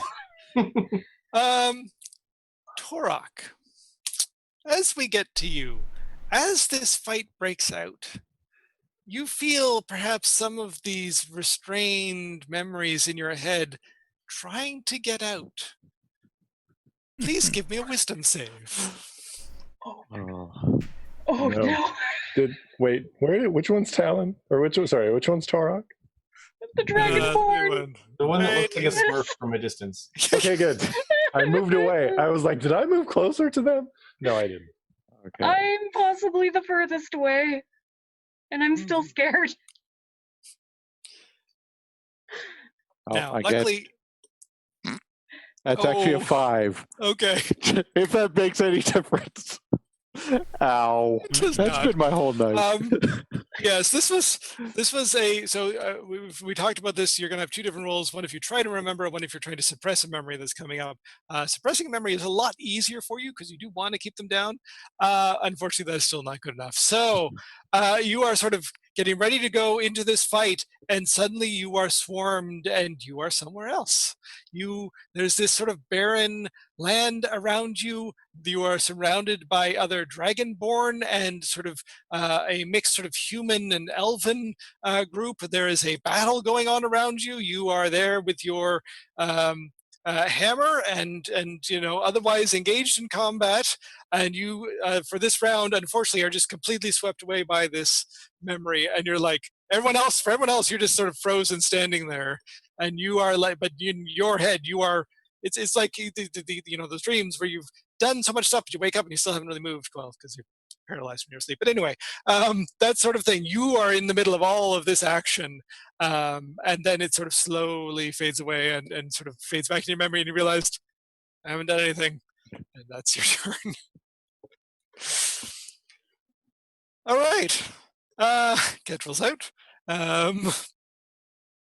The abbot makes another intelligence saving throw. Wow. Abbott is not having a good night. Oh no. I've rolled a 1 and a 2 so far. Oh no. And others go. Okay, strength to get out of the web. Nope, that's gonna fail. Sweet. It's a strength check, not saving throw, right? Correct. Yeah. It is a strength check. Well, what is the DC? I don't think they're pretty high, but 16. Oh yeah, no, yeah. So they're still stuck. In an attempt to break the grapple, they're going to try and escape. So you need to make another athletics check, Mint, to keep them grappled.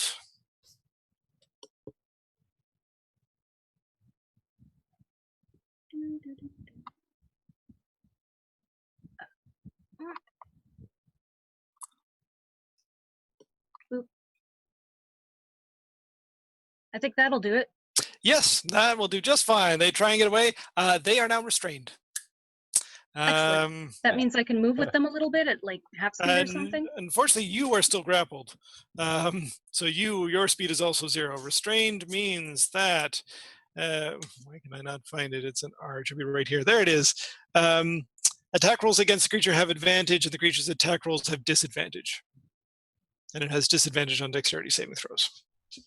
Oh, okay. Yeah. I could still attack this person, is what you're saying.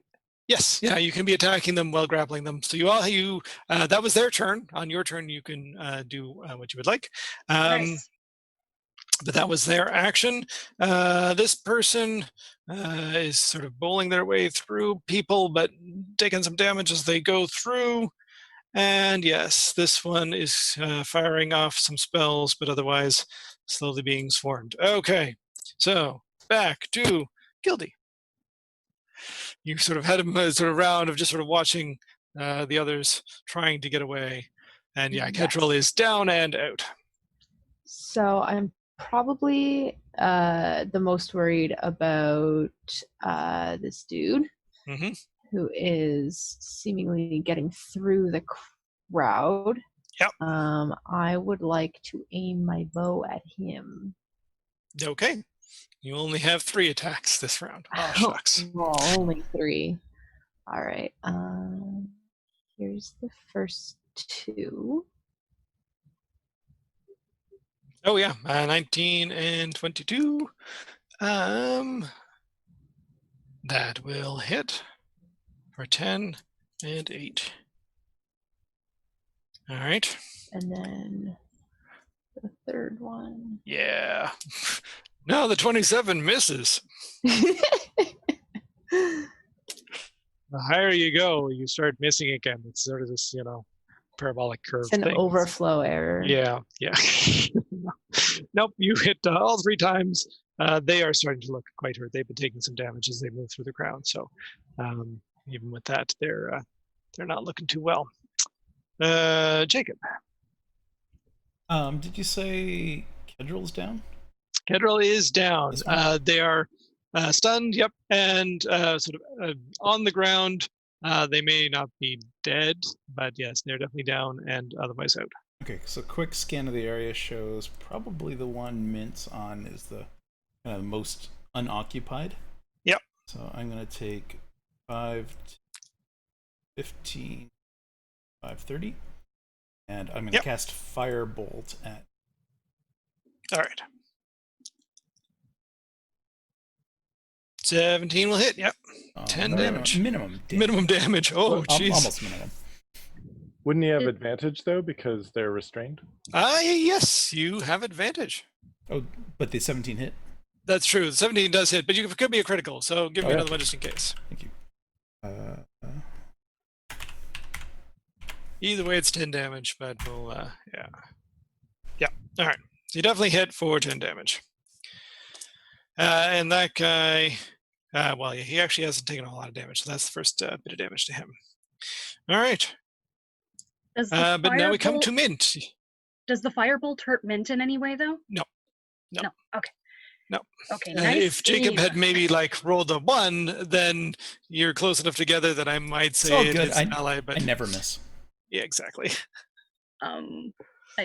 Okay. So yes, at this point, I'm thinking just hitting them. But I don't really have enough room to really maneuver a sword too much, so I'm almost debating just taking the pommel and just getting them like that with the pommel. Our special grapple rules, this is a house rule for anybody watching, if you succeed in one more grapple check, they are incapacitated, which means they cannot take actions or reactions. They are done. All right, I might as well try that first. I will warn you of the potential cost of that, though. If they succeed on this, they retreat back a step and become grappled and not restrained. Meh. All right.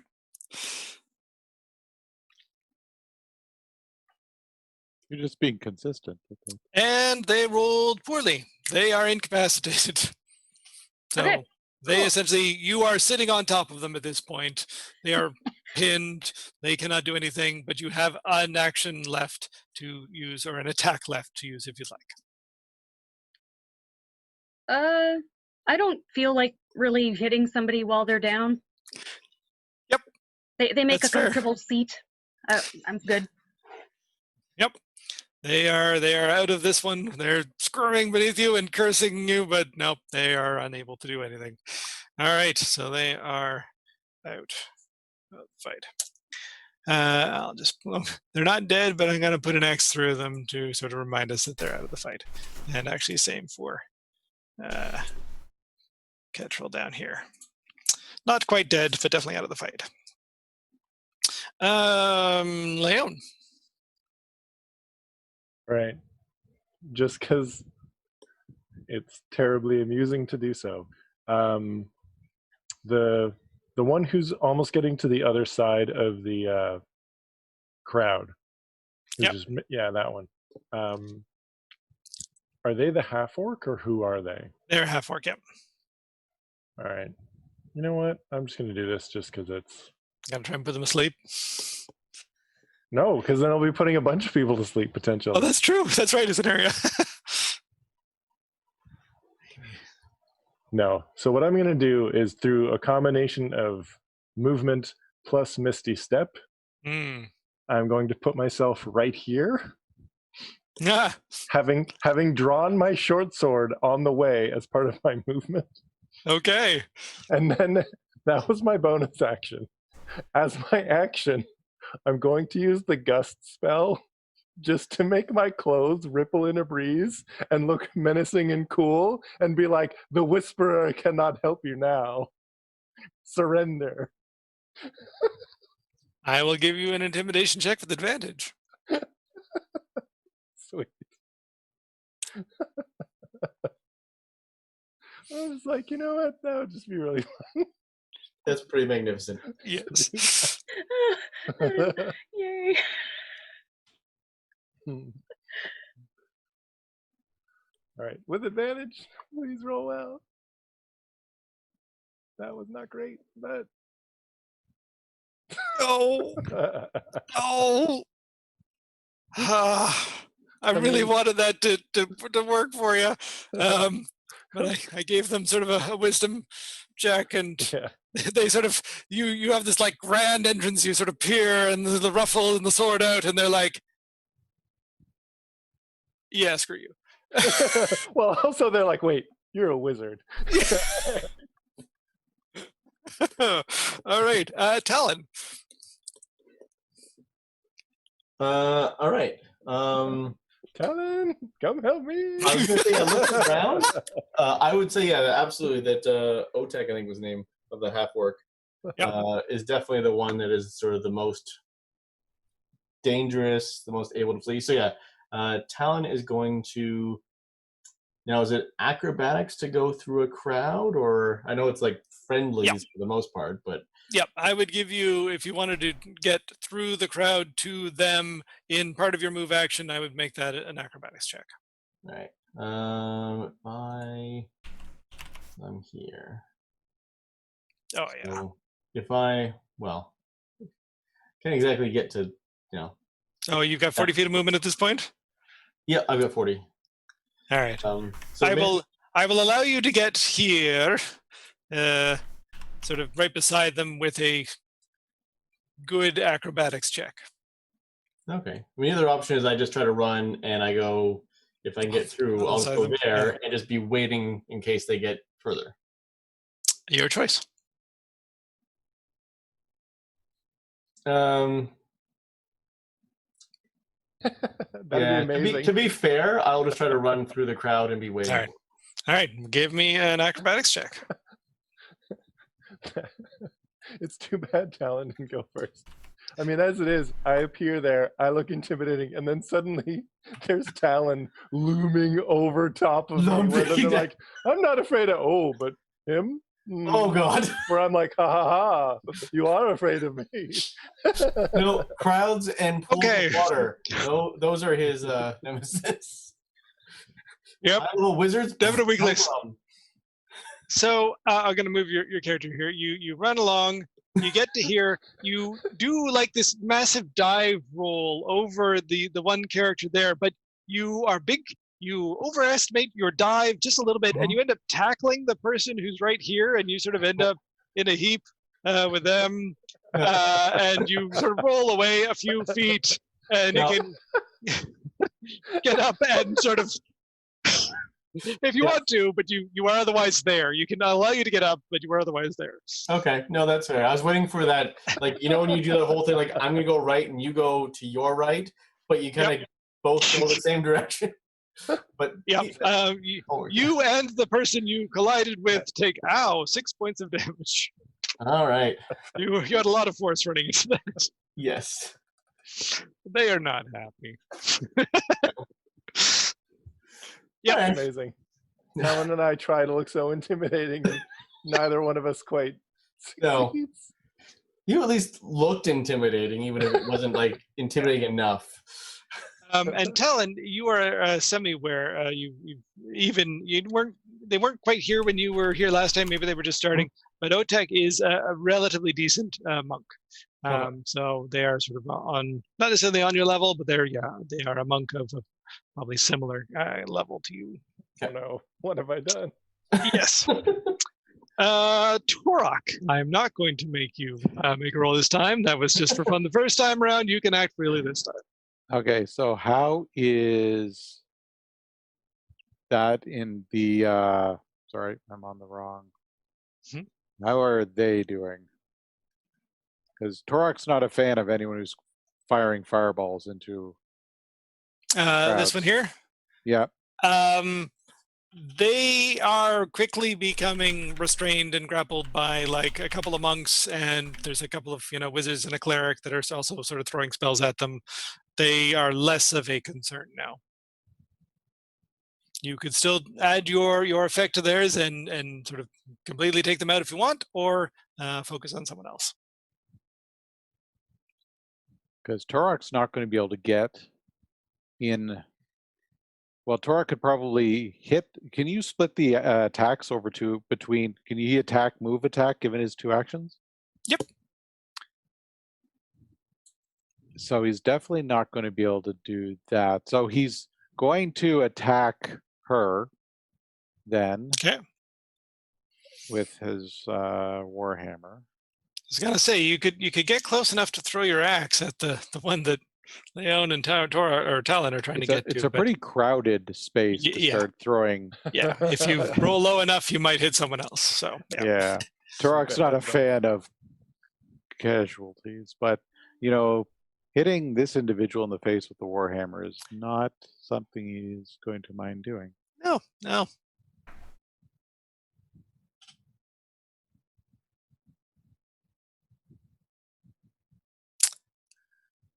Oh, sorry. Just ignore the second one. I didn't. Okay. But yes, unfortunately, they are, I think, restrained at the moment, which gives you advantage.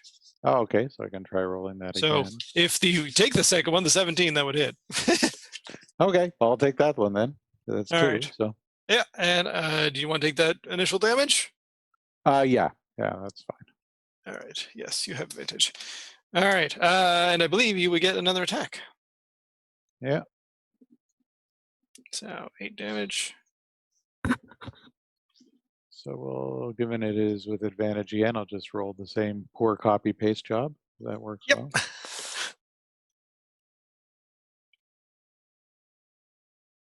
So AC 18 for 14 damage this time. Yep, definitely hits. And that will be enough to take them down. They were already taking some damage. Why can I not select them? Oh, because I'm not on the selection tool. That would be why. Yeah, so you move over to them and take them down. The X with the circle around them really looks like a cool effect. All right, and back to the top. Catchful's out. The abbot is still stuck in a maze. No, come on, Abbott. You can make it. Oh, actually, I should check that. Is maze? I don't think it's a concentration spell, but if it is, then it probably would have failed by now. Maze should be on this page. It is concentration. So yes, sorry. The abbot has popped back into existence. Oop. And he's facing the wrong direction. He's facing the right direction. He's facing that way. I just think it'd be funny if he showed up because you kept failing you kept failing the saving throw so badly. He's like totally lost. So even when he returns, he's facing the wrong direction. It's like, what's happening? Where am I? Abbott is upside down. There we go. Okay. He's standing on his head. He's really confused. All right, that one's incapacitated. That one's going to try and make another strength check to escape. Web, nope. All right, here we go. So This one, yes, moves forward, takes a few attacks of opportunity. Wow. They are not looking good by the time they reach you. They are looking very desperate, in fact. And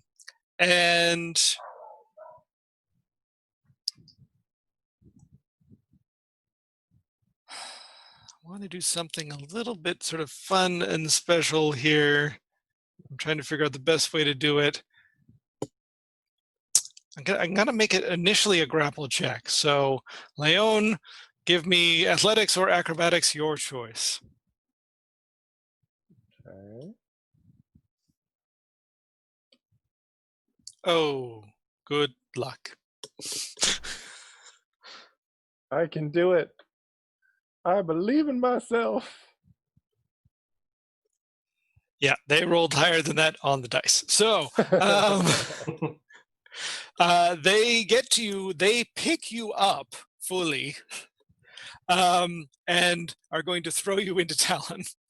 Oh no. I do not consent to this. That's right.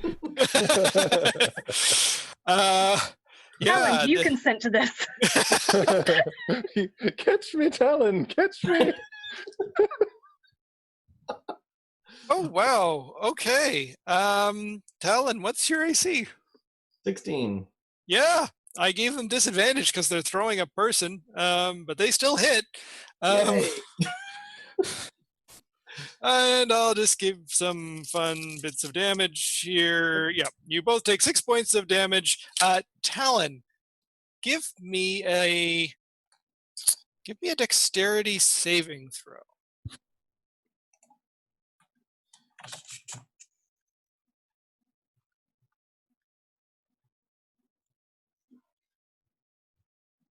$11. Yep. Yeah. Yeah, I don't think that's quite good enough. So yeah, you get Leon thrown into you. You both sort of go down in a heap as this person moves past, taking a couple more attacks of opportunity. They are very much looking quite 10, 15, 20, 30. They get to about there. And yeah, you two are essentially on top of each other. Yeah, but they have broken free of the group. They are running for the gate.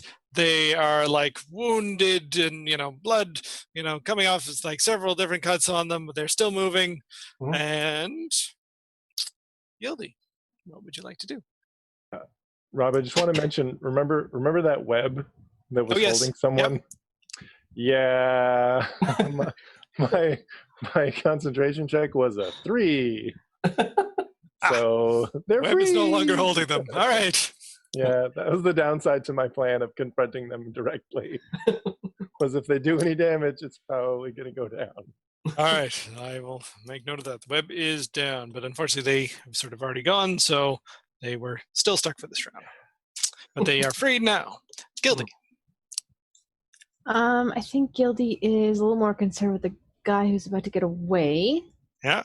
The half orc dude. So she is going to fire at him. 90 feet. They're still within range of your longbow. Okay, the first two are 11 and 23. And the 11 misses, but the 23 definitely hits for 9 points of damage. And that will do it. They did not have many hit points left. So, Leon, you sort of roll off Talon and can see the person running away, and then this arrow sort of comes and takes them right in the back, and they stagger, fall, and like slide a couple feet on their face. Okay. I could so have then I had a plan. So then Gildy has one more attack, so she's going to attack the person who the web just dropped. who's like, yay, I'm free, and then gets stapled to the wall. And that's a 13. That is going to miss. Yeah, so like right into the wall next to them, are like, oh, I need to do something, get out of here right now. Did you want to move at all?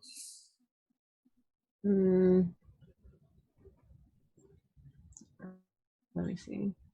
I'll move a little bit closer to Alright. that person. Yeah, Alright. he's Why don't 25, you so like right figure there. that out. And Jacob, what would you like to do?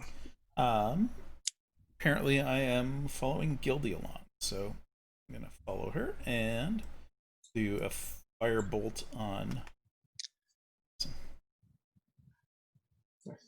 The same one? Yep. Yeah, okay. Bam. Boom. Oh, I can take the restrained thing off them. Jacob launches the firebolt. 20. Oh, yes. All right. Yep, they hit them nice and sort of square. You know, they're sort of sight onto you, but like right in the shoulder, a nice big sort of burn patch on their bit of armor. This person does look more like a cleric than some of the others. But yeah, you hit them nice and clear. Mint, you're next. You are sitting on top of the person. You have them pinned. You could try to start essentially sort of binding them and tying them up if you like. Yeah, I think that's a good idea. Just tie them up. That way I can rejoin the others. All right. Yeah. I'd say it's take you about 2 rounds to do that. We'll see if things are still going by that point. Okay. I could use my action surge. It allows me to take 2 actions in one turn. Or is it just a time thing to tie them up? No, I'd allow that. It's a significant thing to use your action surge. If you wanted to use that to tie this person up, you could get that done in 1 round. Okay, I will use my action surge to get it done in 1 round so I can rejoin my fellows on the next turn. Nice. That's awesome. All right. You have apparently done the hog tying. So yeah, you've done this before. Yeah, no problem at all. All right, Leon. Okay. Has the crowd is dispersed some, yeah? Yes, they are sort of.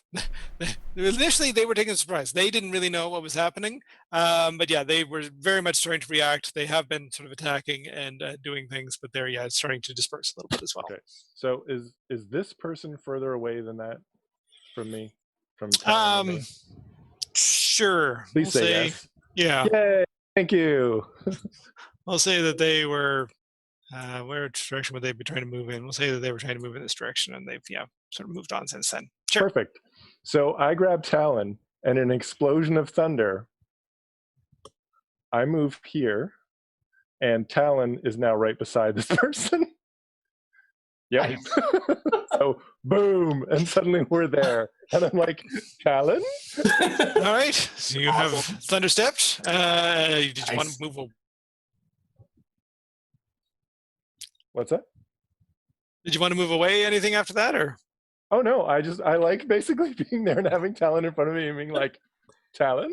As this person's like, yes, I'm free, gets shot, and it's like, oh no, I'm still good. I can still, oh no, there's a giant monk in front of me who's now going to go immediately after arriving, pounds them into the dirt. Yes. Yep. All right. Oh. Nope. Sorry, I'm realizing I have been missing some of the magic numbers, so I'm just doing a quick check of some other things. I'm not going to go through all of these, but yeah. All right.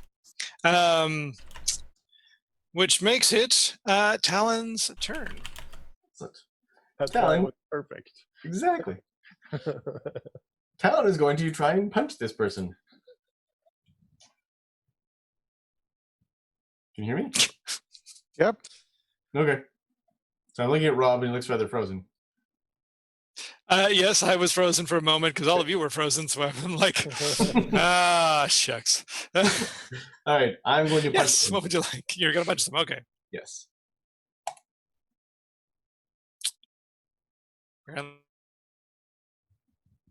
Frozen again. Okay. All right, 22 to hit. Oh, yes, definitely hits.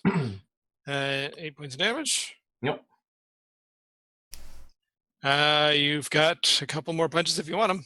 I do. I'm going to keep punching. Let me know when they look kind of bloodied or whatever the terminology is in 5th edition for... Yep. That was not so good. Yeah, unfortunately they ducked out of the way of that one. Yep. And That one definitely hits. They haven't actually, well, they have probably taken a little bit of damage from some of the ones around them. Wow, yeah, okay. And Because they were restrained, so people had advantage at them. that's true, although mostly the people were like, they're restrained. We don't need to do anything. They've been taken care of.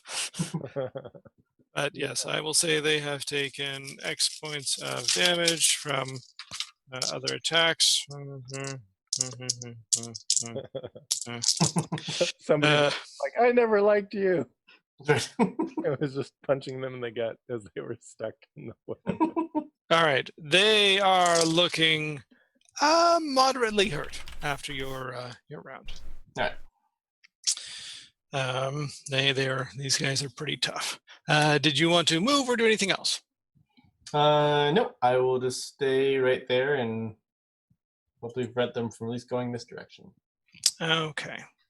Torok. All right, so Torok can move 5, 10, 15, 20, 25, 30, 35, 40 to here. And he can then start putting javelins in that person. Okay. Yep. All right.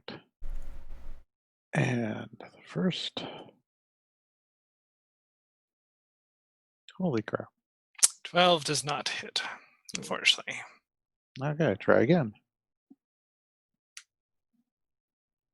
I'm frozen again. This is- There we go. No, this is not Turok's night.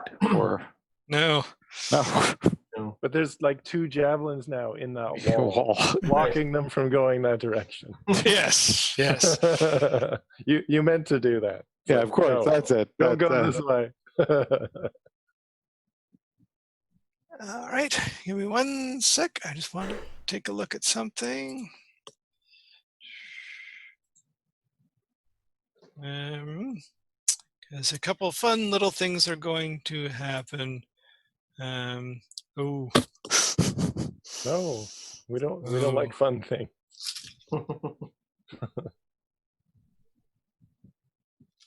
Okay.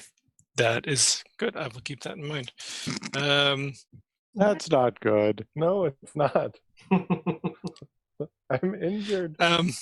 So it's actually Talon that this happens to.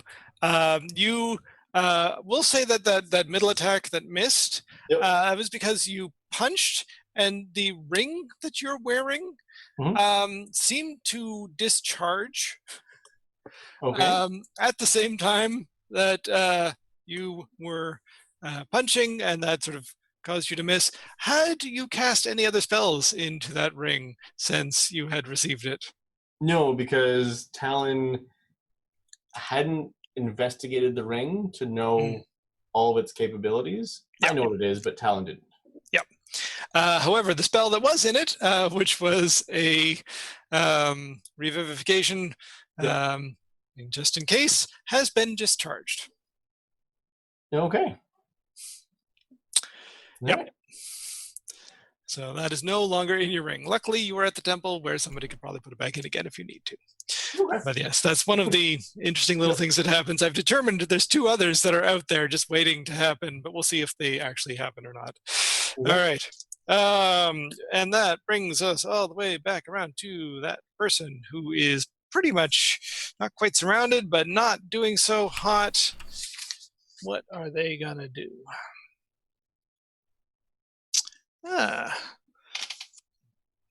Does that spell allow?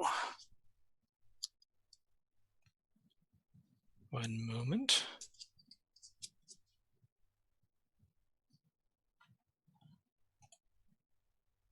Have to pay for your health. Ah.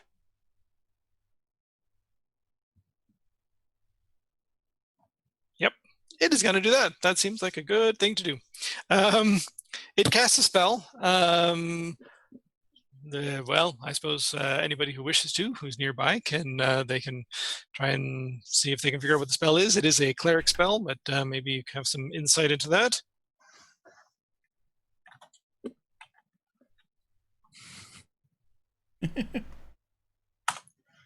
Yes. Yeah. Jacob, yeah, you know it's a cleric spell, but you're not. It's something to do with movement and being able to move around. Leon, you can tell a little bit more. Yeah, not quite good enough, but you figure it's something that will help them essentially move and be sort of a little bit quicker. And they try to move away. Actually, I don't think it saves them from attacks of opportunity, though, so that could be just silly. No.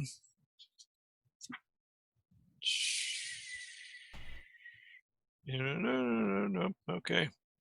Yeah, no, it doesn't actually save them from attacks of opportunity. So they've used their action. So Talon and 2 others can make an attack of opportunity if you'd like. Absolutely.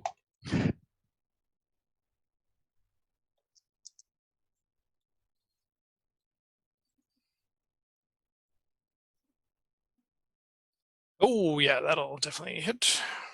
Excellent. But they deftly move around the blocking javelins. Could Talon technically do a stunning strike on that attack Yes. of opportunity? You could if you wanted to. Oh, I could? I didn't know if I was allowed to on an attack of opportunity because it wasn't like an action. It's anytime you hit, I believe, is the way it's worded. When you hit with melee attack, you can spend 1 Q. All right. Well, then, yeah, absolutely. It's now stunned. All right. They have a decent, is it wisdom? Constitution, DC 14. Oh, it's con. All right. So actually, they have a decent con save. 16. Yeah. All right. 1, 2, 3, 4, 5, 6. So they're able to get to there. Sort of, yeah, heading away from others. And we are back to Gildy. Okay, Gildy is going to fire at the person running away.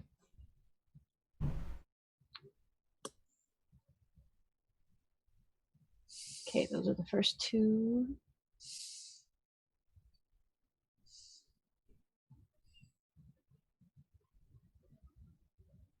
Yeah, so the 22 will hit, the 10 will miss, so 6 damage. They are looking very hurt at this point. Okay, and then her last shot. 11 will miss. But yes, they are not looking well, but maybe ripe for Jacob. I will fire off their firebolt. All right. That wasn't bad. That's a critical hit also. Wow. That's not even barbecue. critical damage? No, that's not critical damage. So it's 20 plus. And I just do my bonuses once on damage, right? 2d10 plus 4? Yep. Oh, right, because you're 5th level now. Level. Yes. So I don't think I get the plus 4 again. That was for something else. So I think it's just the damage, right? Yeah. So. Oh dear. 35 points of damage. They have. Hooray for cantrips. 8 hit points left, so. Wow. Whoops. Barbecue. There are a scorched mark along the side of that wall. And yes, fall down. I was going to come around the corner and put them to sleep. Well, Jacob, I put them to sleep. It's okay. You put them to sleep with fire. Chestnuts roasting. Oh, God. Oh, wow. oh, that just got dark. All right, and I mean, that was literally, I think, 3 or 4 rounds, less than, a half a minute or so. So yes, there was some people that were reacting and acting, but the good majority of the people here were still like, what the fuck is going on? And yes, now that the abbot has returned and rights himself from being upside down, the others are sort of brought together and restrained. There's a wizard who casts sort of force cage that sort of puts them inside there. and yes, explains that they're and the items that were on them that were glowing have been taken off. Explains that these were other people who were planning on potentially betraying the temple, and that now that these have been taken care of, that should be the last of it, although there's still going to be a thorough search of the temple just in case, as Leon had pointed out, there might be somebody who we don't know about that might still be on the temple grounds. So we're going to thoroughly go through things and make sure that we have found every last person. But yeah, there's sort of this slight sense of unease that there was this many people sort of in the midst that had potentially been part of some other cult or something that was potentially trying to betray the archmage, and the others are sort of a little sort of off by this. But they're sort of glad that this has been taken care of, and start to sort of filter away. You guys can sort of come back together again, and yeah, how do you want to sort of work with this? The abbot tells you that he thinks to be safe, he is essentially going to disintegrate / destroy all of the items in question. And hopefully that will sort of remove any link or stain or whatever that the Whisperer might have over the items and over sort of any link that they might have between these people. Certainly the people will probably be questioned as well. And at this point, again, they hadn't done anything before this, but they have attacked people now. So yeah, he might have been willing to just let them go before, and now there might be some consequences for their actions. So, what would you like to do? So, well, Talon will point out that I did hear the voice before I'd received the cloak, so it is possible that this Whisperer could still be in communication with them even without their items. Yes, he's aware of that. He doesn't necessarily think that the item was sort of linking in them in terms of being able to communicate. The Whisper is a god. It can probably...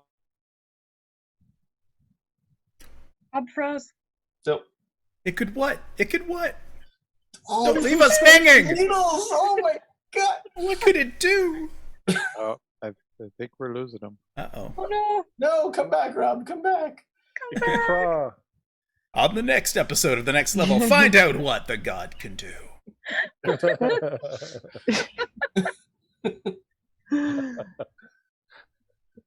wonder if we all could do that facial expression. Yeah.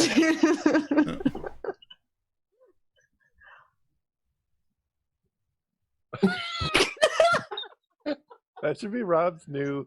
That should be the new picture for like years. Oh, there. Oh no! Oh no. Okay, Will, you're our dungeon master. Here's what the god can do. Oh, Hi, Rob, you're now guilty. Welcome back, Rob. Sweet, I get to be a feisty little gnome. right. Okay! I get to be the barbarian Now dragon. I'm frozen again. Holy moly. Let's see this real quick. There you go. Yay, that's better. Oops. No, there's more. Oh, crap, everyone's... We're all messed up. Yes. The Robs are good. Yeah, okay, talk amongst Wait, wrong way. yourself. Hi, Mint. Right, so hopefully I won't zone out again. So how much of that did you get? So the god can The god can probably still communicate with them even without their items. So yes, they were aware that. He's just hoping that if there was anything in the items, then that at least we'll get rid of that sort of thing. So they are a god that can communicate with whoever they want to at any point in time. But yes, hopefully this will stop them from doing it with these people, because they hopefully won't have any say over what's happening in the temple anymore. So yes. So what would you like to do? I had thought of something, but then I've totally forgotten it because of Rob getting lost in a maze. Yes. Thanks for succeeding your intelligence check. Yeah. Coming back Yay. to us. Missed you.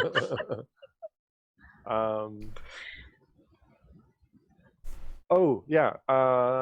So I talked to the abbot and mentioned that so at least a couple of these individuals were fairly involved members of the monastery. Yes. Yes. So they would have had access to the more sensitive areas of the monastery. No, not necessarily. They've been here for a while and they were quite advanced, but they weren't at the level of archivist or examiner as Gerbo had been. Gerbo would have been sort of the highest of these. They did not have access to any extremely sensitive information or Right. items.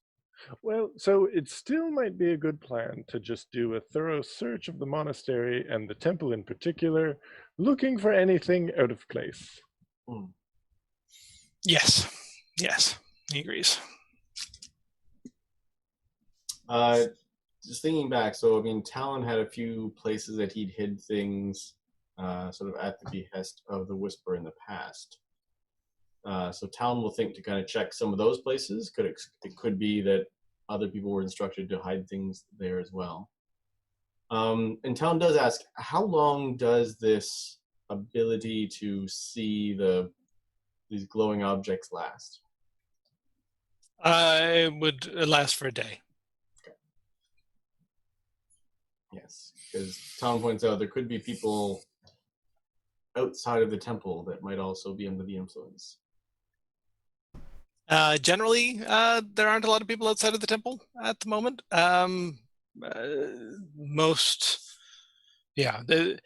There might have been a few out on sort of errands, but it is generally not safe outside the temple, at least directly outside. So most of what they're doing is actually achieved relatively quickly with either teleportation or sort of other movement spells. So he's fairly certain that they got most of the people here, but they will definitely keep an eye out for sort of anybody that might arrive. Okay. Like I know obviously we're talking about protecting the temple, but Talon is also thinking like outside of the temple is in the world. Mm-hmm. Yeah.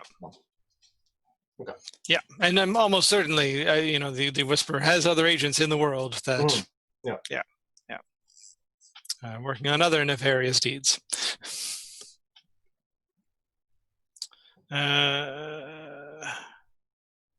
Yeah.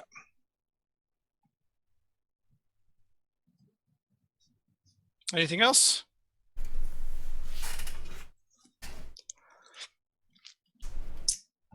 Just curious what, assuming that these people have more information about the Whisperer, that the abbot would be, questioning them and may have other means to get more answers in terms of the Whisperer, what their plans were, or potentially how to find them. And yeah, we'll say that sort of as a quick summary, within a zone of truth, they are questioned fairly thoroughly.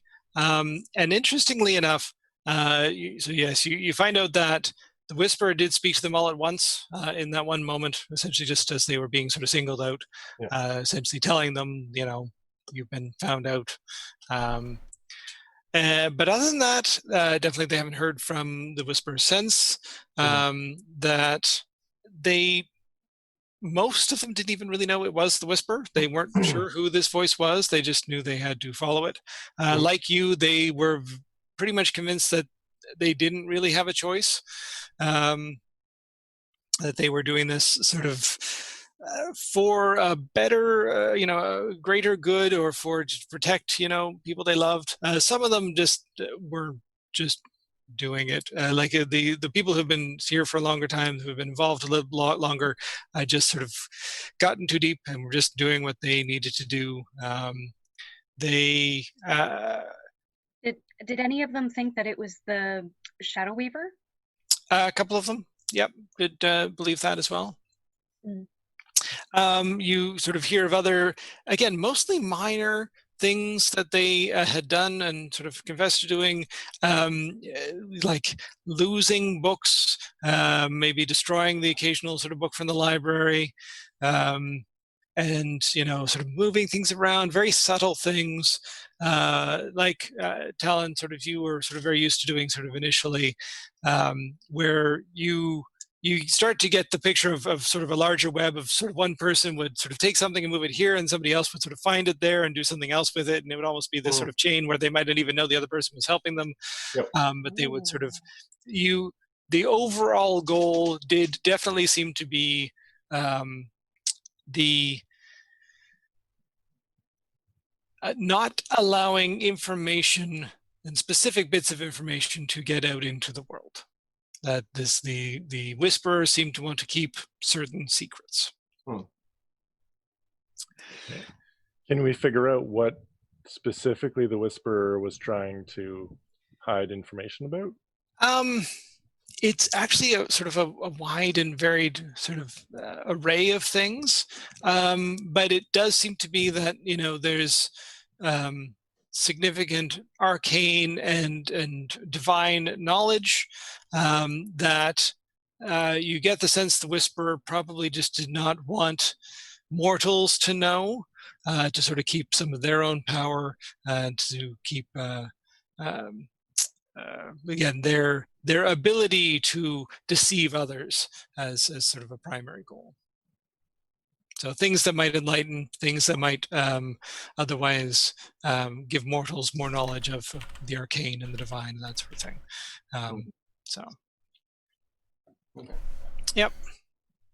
So Talon will ask the abbot at some point if he thinks there's a way that he can either confirm that Talon is sort of free, or knowing who the Whisperer is obviously takes away some of that power, but Talon's now he never heard a voice saying, attack or flee or whatever. So it's like the Whisperer clearly knows that Talon is now sort of against him and sort of has more information on that. But Talon's now feeling a bit more vulnerable because, what does that mean? Will the Whisperer come after him? Is the Whisperer vengeful, or kind of you're now of no use to me, I don't care anymore? It is probably a number of those things. You know that they're the Whisperer, which sort of takes away a lot of the power that they have in sort of deceiving you, in making you do things, and sort of getting even just sort of that vicious little joy out of having you do something, even thinking it's for someone else's gain. That said, so he definitely thinks that if you didn't hear anything, and given everything else that's happened, you are probably they don't care about influencing you as much anymore. You are probably free from their influence. That said, anybody could be sort of they are God. They could still probably speak to you if they wanted to. As for retribution, that's sort of hit or miss. They might want to come after you. They might not care in the long, in the sort of larger scheme of things. Definitely, given that they are sort of one of the fully ascended gods, they themselves cannot really come after you. You're not going to get, struck down from heaven, but their followers potentially could come after you. And their followers may not even know that they're following the Whisperer. So it's sort of a bit of a warning to, keep a wary eye out and be careful. You know who you can trust, perhaps be wary of most others, and hope that they are done with you. Okay. Well, Talon thanks the abbot for his counsel. And there's still a few things you wanted to research. In fact, I'll sort of get to one, Leon. You wanted to look into the Shadow Forest as sort of things calm down. If you wanted to take a stab at that, I would let that go through now if you like. Actually, I think, well, it's kind of funny because so I've been interested in talking to Jacob, and he wasn't really available last session, but I'm now Jacob is right here. So Leon's kind of been reminded, and so decides instead to because it's later in the day, isn't it? Is it getting near dinner time, or? Yeah, after all this has happened and the wrap up, and sort of it takes a good chunk of the afternoon to sort of, if some people are off searching, and yes, you've questioned the others, so yeah, Okay. we'll say it's getting close to dinner time. Did Jacob actually incinerate the one person, or did they survive? No, they there's enough healers here that they Okay. were able to right. heal them. Yeah. So they weren't actually murdered with fire. Okay, Yeah. because that would be a thing. Okay, cool. Then yeah, Leon's definitely gonna like find a way to kind of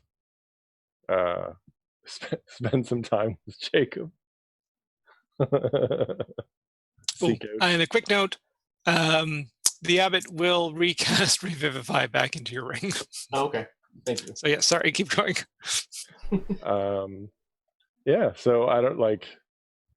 I take it probably later in the day. Jacob is just kind of drinking in the mess hall, kind of thing. It's a good assumption.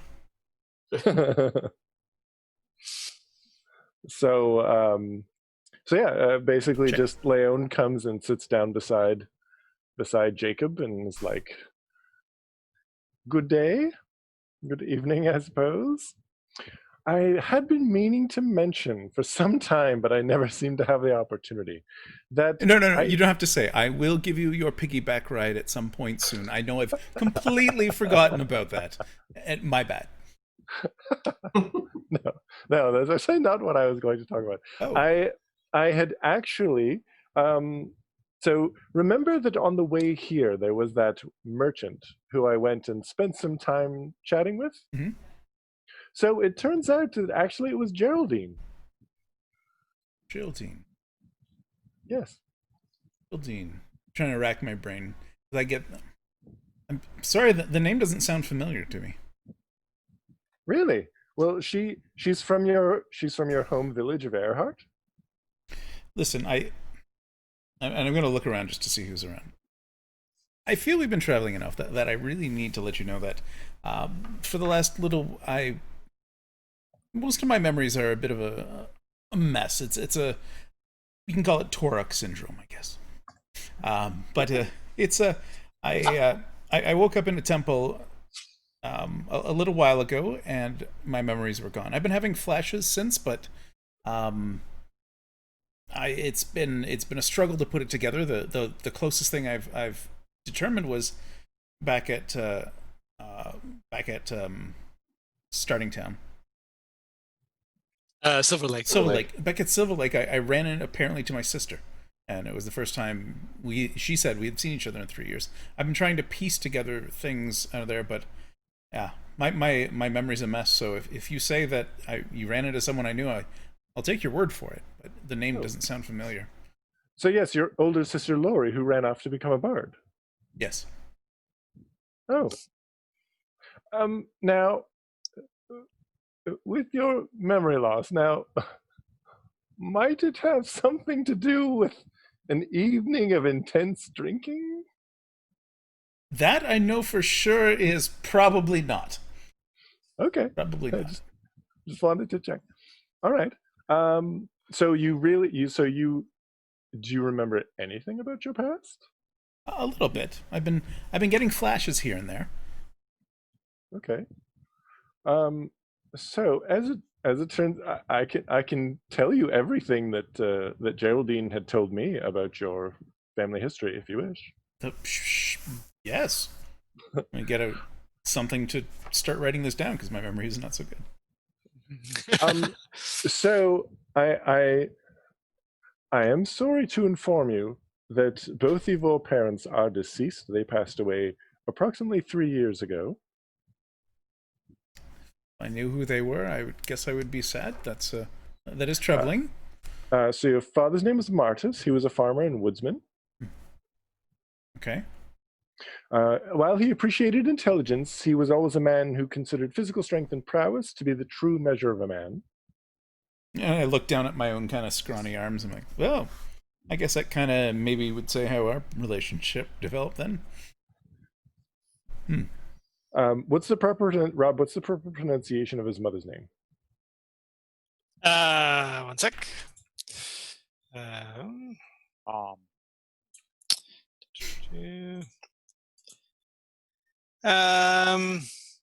Gracia. Gracia.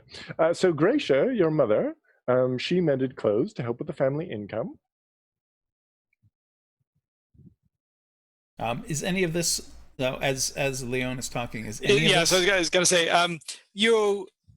since you've been sort of having, especially with the meditation, you start to get like little flashes. Like when Leon mentions the name, you can almost see like a face, your father's face, sort of this sort of hard, stern older man, and your mother, again, sort of this softer, wrinkled and sort of careworn, and even when he mentioned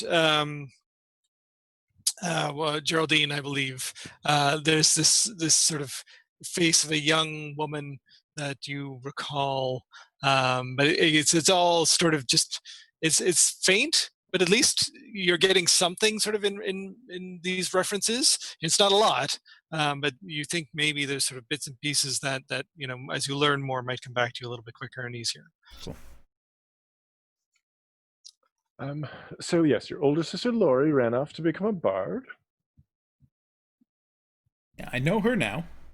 And then your younger brother Roland. I have a younger brother. You do, Roland. He was left with the farm, took up his father's place. Do you know where the farm is? Yes, it's in the village of Earhart. Well, that would be an interesting place to travel to. Mm-hmm. Indeed. And Earhart is in the part of the empire known as Hram. And so your brother is a large man who apparently is slightly angry at his siblings for running off to other lives while he's left with the farm. Well, it's a farmer. I'm sure I had very important reasons why I needed to go. Sounds like Daddy beat me or something if I didn't live up to his expectations. She certainly didn't mention anything about that. Okay. So as it turns out, in a surprising turn of events, apparently you were a rather odd child. Always wild and curious. Apparently you were picked on by the other children quite a bit, so you often ran off on your own. But one day you started to claim that you had a new friend, Marta, or something like that, she said.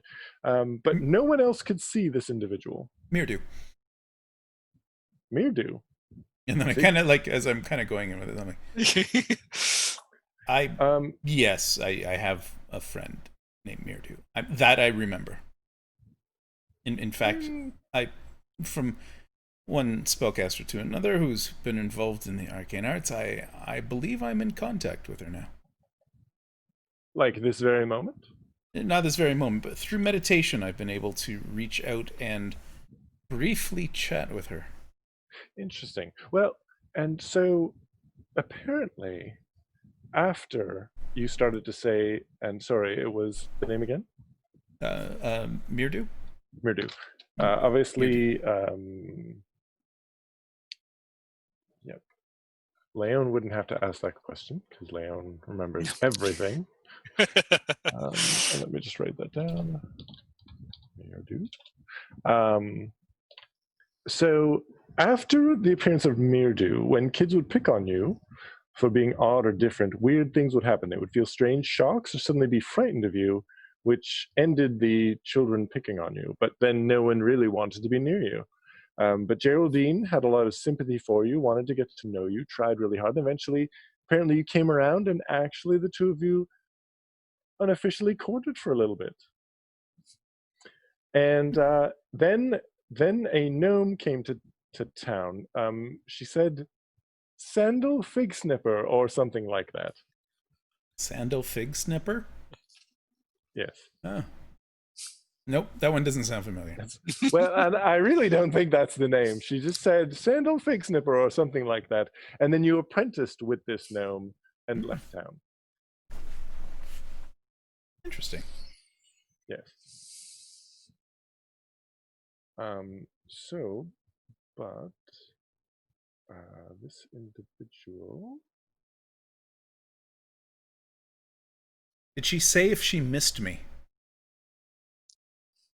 Did she seem like a nice person? Oh, yes. So she's a firework merchant. She's based out of Hramis, which is the capital of the Hram region, and Earhart.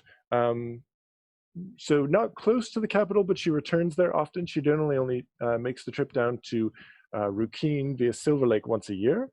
And this, of course, was timed to be in time for the Silver Lake for the elections coming up. But yes, I do know. So I do know where she is based, and we could always make a trip out there to speak with her if you wish to do so. I probably would. So yes, so thank that you, is... Leon. This is very helpful. Oh, you're very welcome. So interestingly enough, this all came about because I had mentioned that my horse's name was Jacob. And then she said, "Oh, I knew a Jacob." And I was like, "Really?" And then we talked, and it turned out it was you. Well, see, that, and it just goes to say, I thank you for honoring me by naming your steed after me. I do. That is. You're welcome. It touches my heart. It certainly turned out for the best in this case. So yes. How is Jacob? Well, of course you know that Jacob is not a real horse. You do understand this, don't you? Of course. Okay. I've sure. But I have, and then I pick up like a little mechanical thing. I'm like, this is Edgar. And this is Montgomery. They're not real either, but I still talk with them. All right.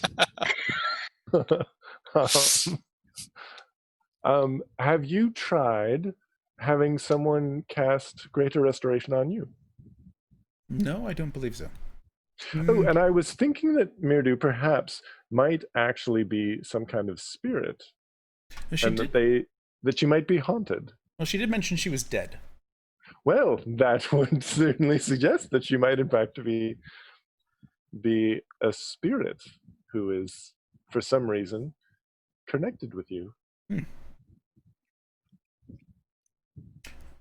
I also believe she believes it's her fault that I'm currently in my loss of memory. Interesting. But I hope I've only been able to meditate well. Like being here has been a tremendous help to develop my meditation skills. So I'm hopeful that I'll be able to talk with her some more. Well, as an elf, I have tranced every day of my life, so I would be happy to share some techniques with you. Sure. All right. You start. I just question: when I'm meditating, do I put these two fingers together or these two fingers together? I didn't quite get that. I started doing really bad. I take it as a completely different technique that I'm familiar with. Yes. Well, that is not a technique that I'm familiar with. But if you wished, I could certainly give you some pointers at some time if you wish to do so. That would be amazing. I'm also wondering if perhaps you would like to, at some point, see if we can perhaps coax Mirdu into manifesting, so that perhaps we could see if we can have a conversation with her. As long as it wouldn't injure her in any way. No, I wouldn't think so. I'm not suggesting that we force her to do anything, but just see if we can find a way to invite her or coax her into manifesting in such a way that you and other people can actually interact with her more directly. It's intriguing, but I do feel some sort of protectiveness over her. I'm not sure why. So, if we do that, let's proceed with caution. Oh, of course. Yes, definitely.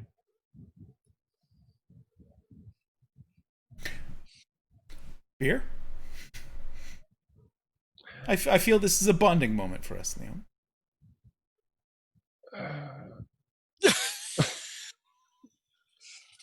I start pouring the glasses even before she answers. Yep. Leon. Oh, and it's even in a different class. Oh no.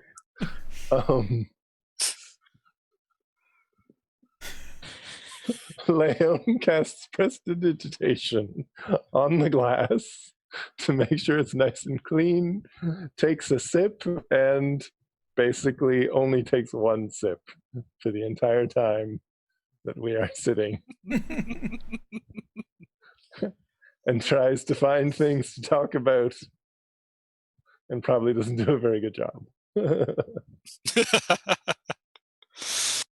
Yeah. Yes. I think I'm very close to hopefully finding a solution to that mutation ritual that we discovered in the Shadow Forest. So I think hopefully we can do a little bit of research here, find that out, head into the Shadow Forest, deal with all of that, and then we can make our way to try and restore the bits of your memory, perhaps check out your home, visit your old friend, and also perhaps visit that temple and see if we can find any clues as to your memory. Interesting that two of you have memory issues.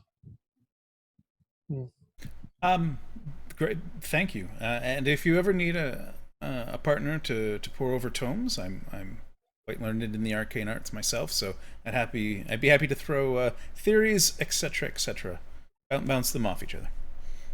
All right. Yes. If you would be willing to assist me in researching this ritual, I was horrified at creatures that we encountered within the Shadow Forest. No living being should have that done to them. So I really, truly desire to find a way to reverse the effect so that we don't have to kill all of the creatures. I certainly would not wish to allow them to live as they are, but at the same time, I simply don't have the heart to wish to slaughter all of them. So I'm hopeful that we can find a way to reverse the effect and free them from it, rather than having to effectively put them out of their misery. It is horrifying, but I find that some pure magically conjured beer is quite takes the edge off of that. Yes, I can see that. I feel like I'm getting a flashback. I think I've studied quite a lot drunk. This is going to be fun, you and I. Yes, fun, indeed. My thoughts exactly. If we find a new piece of information, the other person should have to take a drink. That would encourage us to find things faster. We could make a game out of it. Yes. Let me think about that. Making a game out of research. Oh, just as a little competition between the two of us.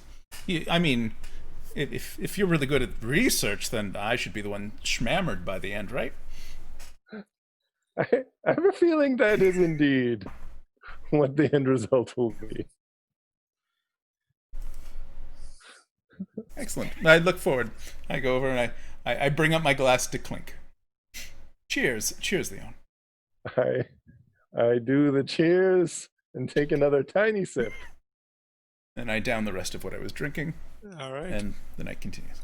And while he's downing the rest of it, I pour it out on the floor and then put it down. And I'm like, well, I must go do things. And I walk away. Or he can offer me more drink. Were you going to try and do the bit of research with Jacob's help? I mean, if now is a good time to do that, then I'm like, yes. I suppose it is heading into evening, so yes. Well, sure. I mean, I'm up for it. Absolutely. I don't know about Jacob. All right, then let's do this. All right. So very quickly, with Jacob's help, I need to access these. Okay, just there we go. My cat wants to help. So this. Can I get a investigation roll with advantage because Jacob is helping? Sweet.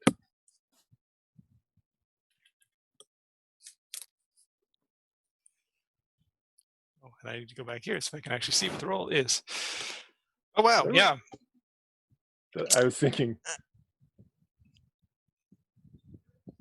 wait, how does? Okay, sorry. I thought those two final numbers were the same, and I'm like, how does a 16 and a 14 plus 8 equal the same number? But it doesn't. No. Those are very good. So you find the ritual that you're looking for. And I will give you the sort of bits and pieces of it here. So the components that you would need. Cat's tails. Cat's tails, yes. So you need a plant called dragon leaf. Okay. Luckily, this is another plant, not actual, but it's called fairy's breath. Okay. You need a remove curse spell. All right.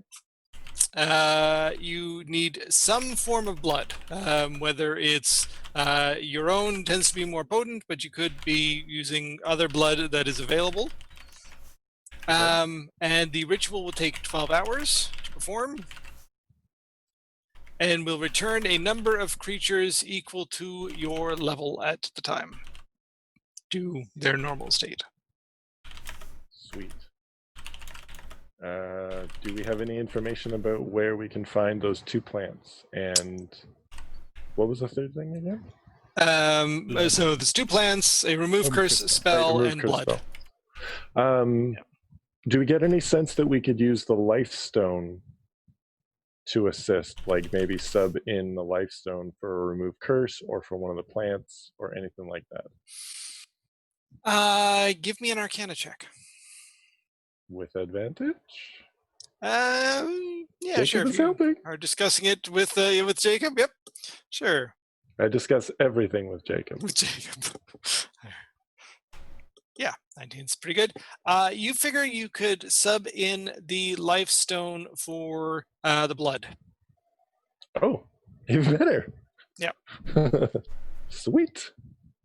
All right. So do we know where to find those two plants? Yes, they are not common, but oddly both found in the Shadow Forest. Perfect.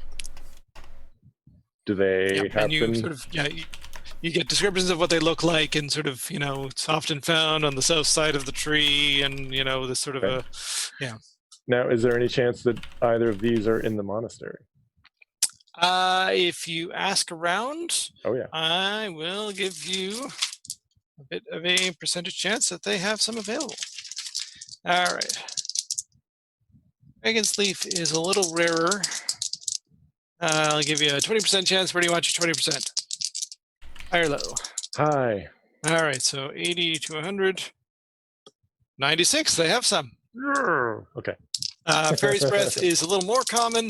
I'll give you 40% chance. We'll go high again. We're going high again. All right. 16, sorry. They are all out. They usually have some, but yes. All right, but at least then they know where to find it. Yes, yeah, and they can tell you sort of places that they usually, they don't go into the forest as often, which is probably why it's a little more common, but they're out of it at the moment. But yeah. Okay, cool. Then I definitely gather everybody up and give them the full rundown on all of this stuff. Finding out, is there anyone who is capable of casting Remove Curse?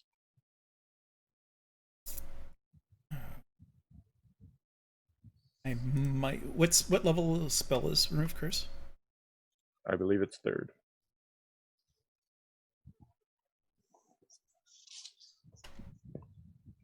I might be able to, but not for a while. Right, but do you have access to Remove Curse? Check. Effectively, is it on your spell list? Actually, no, I don't think it is. Well, I can quickly check. Yep, it's 3rd level.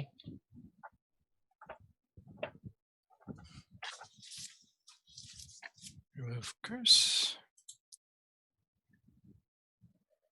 Cleric, Paladin, Warlock, and Wizard. Oh, it is a wizard spell. Yep. Oh, perfect. Sweet. Then I'm going to see if I can get some remove curse scrolls.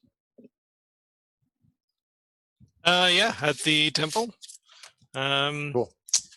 They can spare 2. Oh, sweet. Okay. And I let them know exactly like what it's Yeah. for, and okay. Awesome. Cool. Yep, and with all the help that you've given them in various different things, they are quite willing to just give them to you. Okay. Now, technically, that means I would be able to learn the spell off the scroll, wouldn't I? Yep. But I think it would be 150 gold pieces. Yeah, to describe it into your spell book. Yeah. So I will take all of this back to the party and say, I have 2 scrolls. However, I could use one of these scrolls to learn the spell and then just have access to it. I do not currently have the funds to be able to afford the ink and other such things, which would allow me to scribe it into my spellbook. So, if there were anyone who wished to help fund this endeavor, I would appreciate that. Otherwise, we could just work with the scrolls and we can cast You it said twice. you said you needed ink and what else? It's very special ink. It's not just regular ink. It's very special ink that would cost 150 gold pieces because of the level of the spell. Do they sell the ink here at the temple? Oh yes. I think it's worth it for you to learn it, and I am more than happy to prefer the funds. Thank you. Yeah. Thank you very much. Talon is also happy to contribute. Who's Gildy? Share in the cost. Same. Right. So if we So I if we guess- all split the cost, then it is yours. That's 50 each. Does anything interfere with my learning this spell? It does not. Nope. Yay! I will reduce my gold carrying by 50 then. Yep. Nope. For once, you learn the spell without anything happening. Huzzah! Wait, how many people are chipping in? I believe just the 3 of you. Yep, 3. Okay. So then that's 50 each. 50 each. Yep. Sweet. I think that's like spell number 24 or something like that. I know. I didn't think it was a wizard spell. That's fantastic, though. Yeah.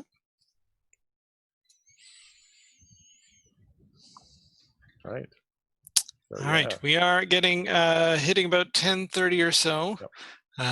Probably going to want to wrap up quite soon. Is there anything, any final items people wanted to go over? No, I mean, I'm basically just, Leona's suggesting that now that we have effectively everything that we need, my suggestion is then that we perhaps not tomorrow because of the amount of time it's going to take me to learn this spell, but in theory, if you wanted tomorrow, we could go collect the items that we require, and then we could go and deal with that dome that we know the location of, and free all of those individuals, and perhaps learn more about the other locations, because as you remember, there were portals to other locations that were in the dome that we were in before, so we can make a solid start on freeing the Shadow Forest. And I look at Gildy with a smile. You mentioned that it'll take you time to learn the spell, but you also need items. Could we divide and conquer? If you're learning the spell, can we go get the items? Yes. That could work. Yeah. Yeah. All right. Then I suggest, why don't we rest? Tomorrow, I will learn the spell. You can go get these items, and I give you very explicit detail. I give Gildy very explicit details about the plants and where they are found. I think Gildy is just the person for this job, but I will assist because the forest is dangerous. Yeah. So it's going to take me 6 hours to learn the spell. Okay. So we will end very brief, very shortly. One thing I wanted to add is sort of as you go to sleep that night, Gildy, you have an interesting dream. This doesn't feel like a dream. It feels a little bit different. And what you see is your old house near the Shadow Forest where you lived and grew up with your kids and Alphonse. But it is sort of slightly overgrown. Looks like it's sort of more in the state that it would be given, you haven't lived there in a couple of years. And inside, Alphonse is sitting at the table, maybe just a little too stiff, a little too tense. And you get the sense that there's others around. And Alphonse is saying, whatever happens, you'll never get your hands on them. Gildy will protect them. And then that's where the dream ends. And you have a moment of sort of waking up and sort of seeing this dream, this vision, whatever, and thinking, maybe you want to get home. No. A little concerned. Yeah. So we'll pick that up next time.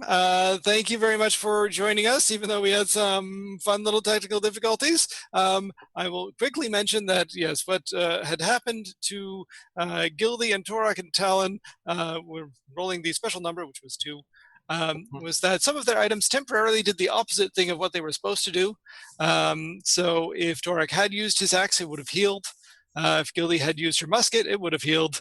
And of course, Talon's ring discharged as opposed to storing the spells that were within it. So a mild little bit of chaos during that fight that happened to come about. So thank you very much for joining us. Hope you enjoyed the session this week, and we'll see you in 2 weeks and see you again on the next level. Take care.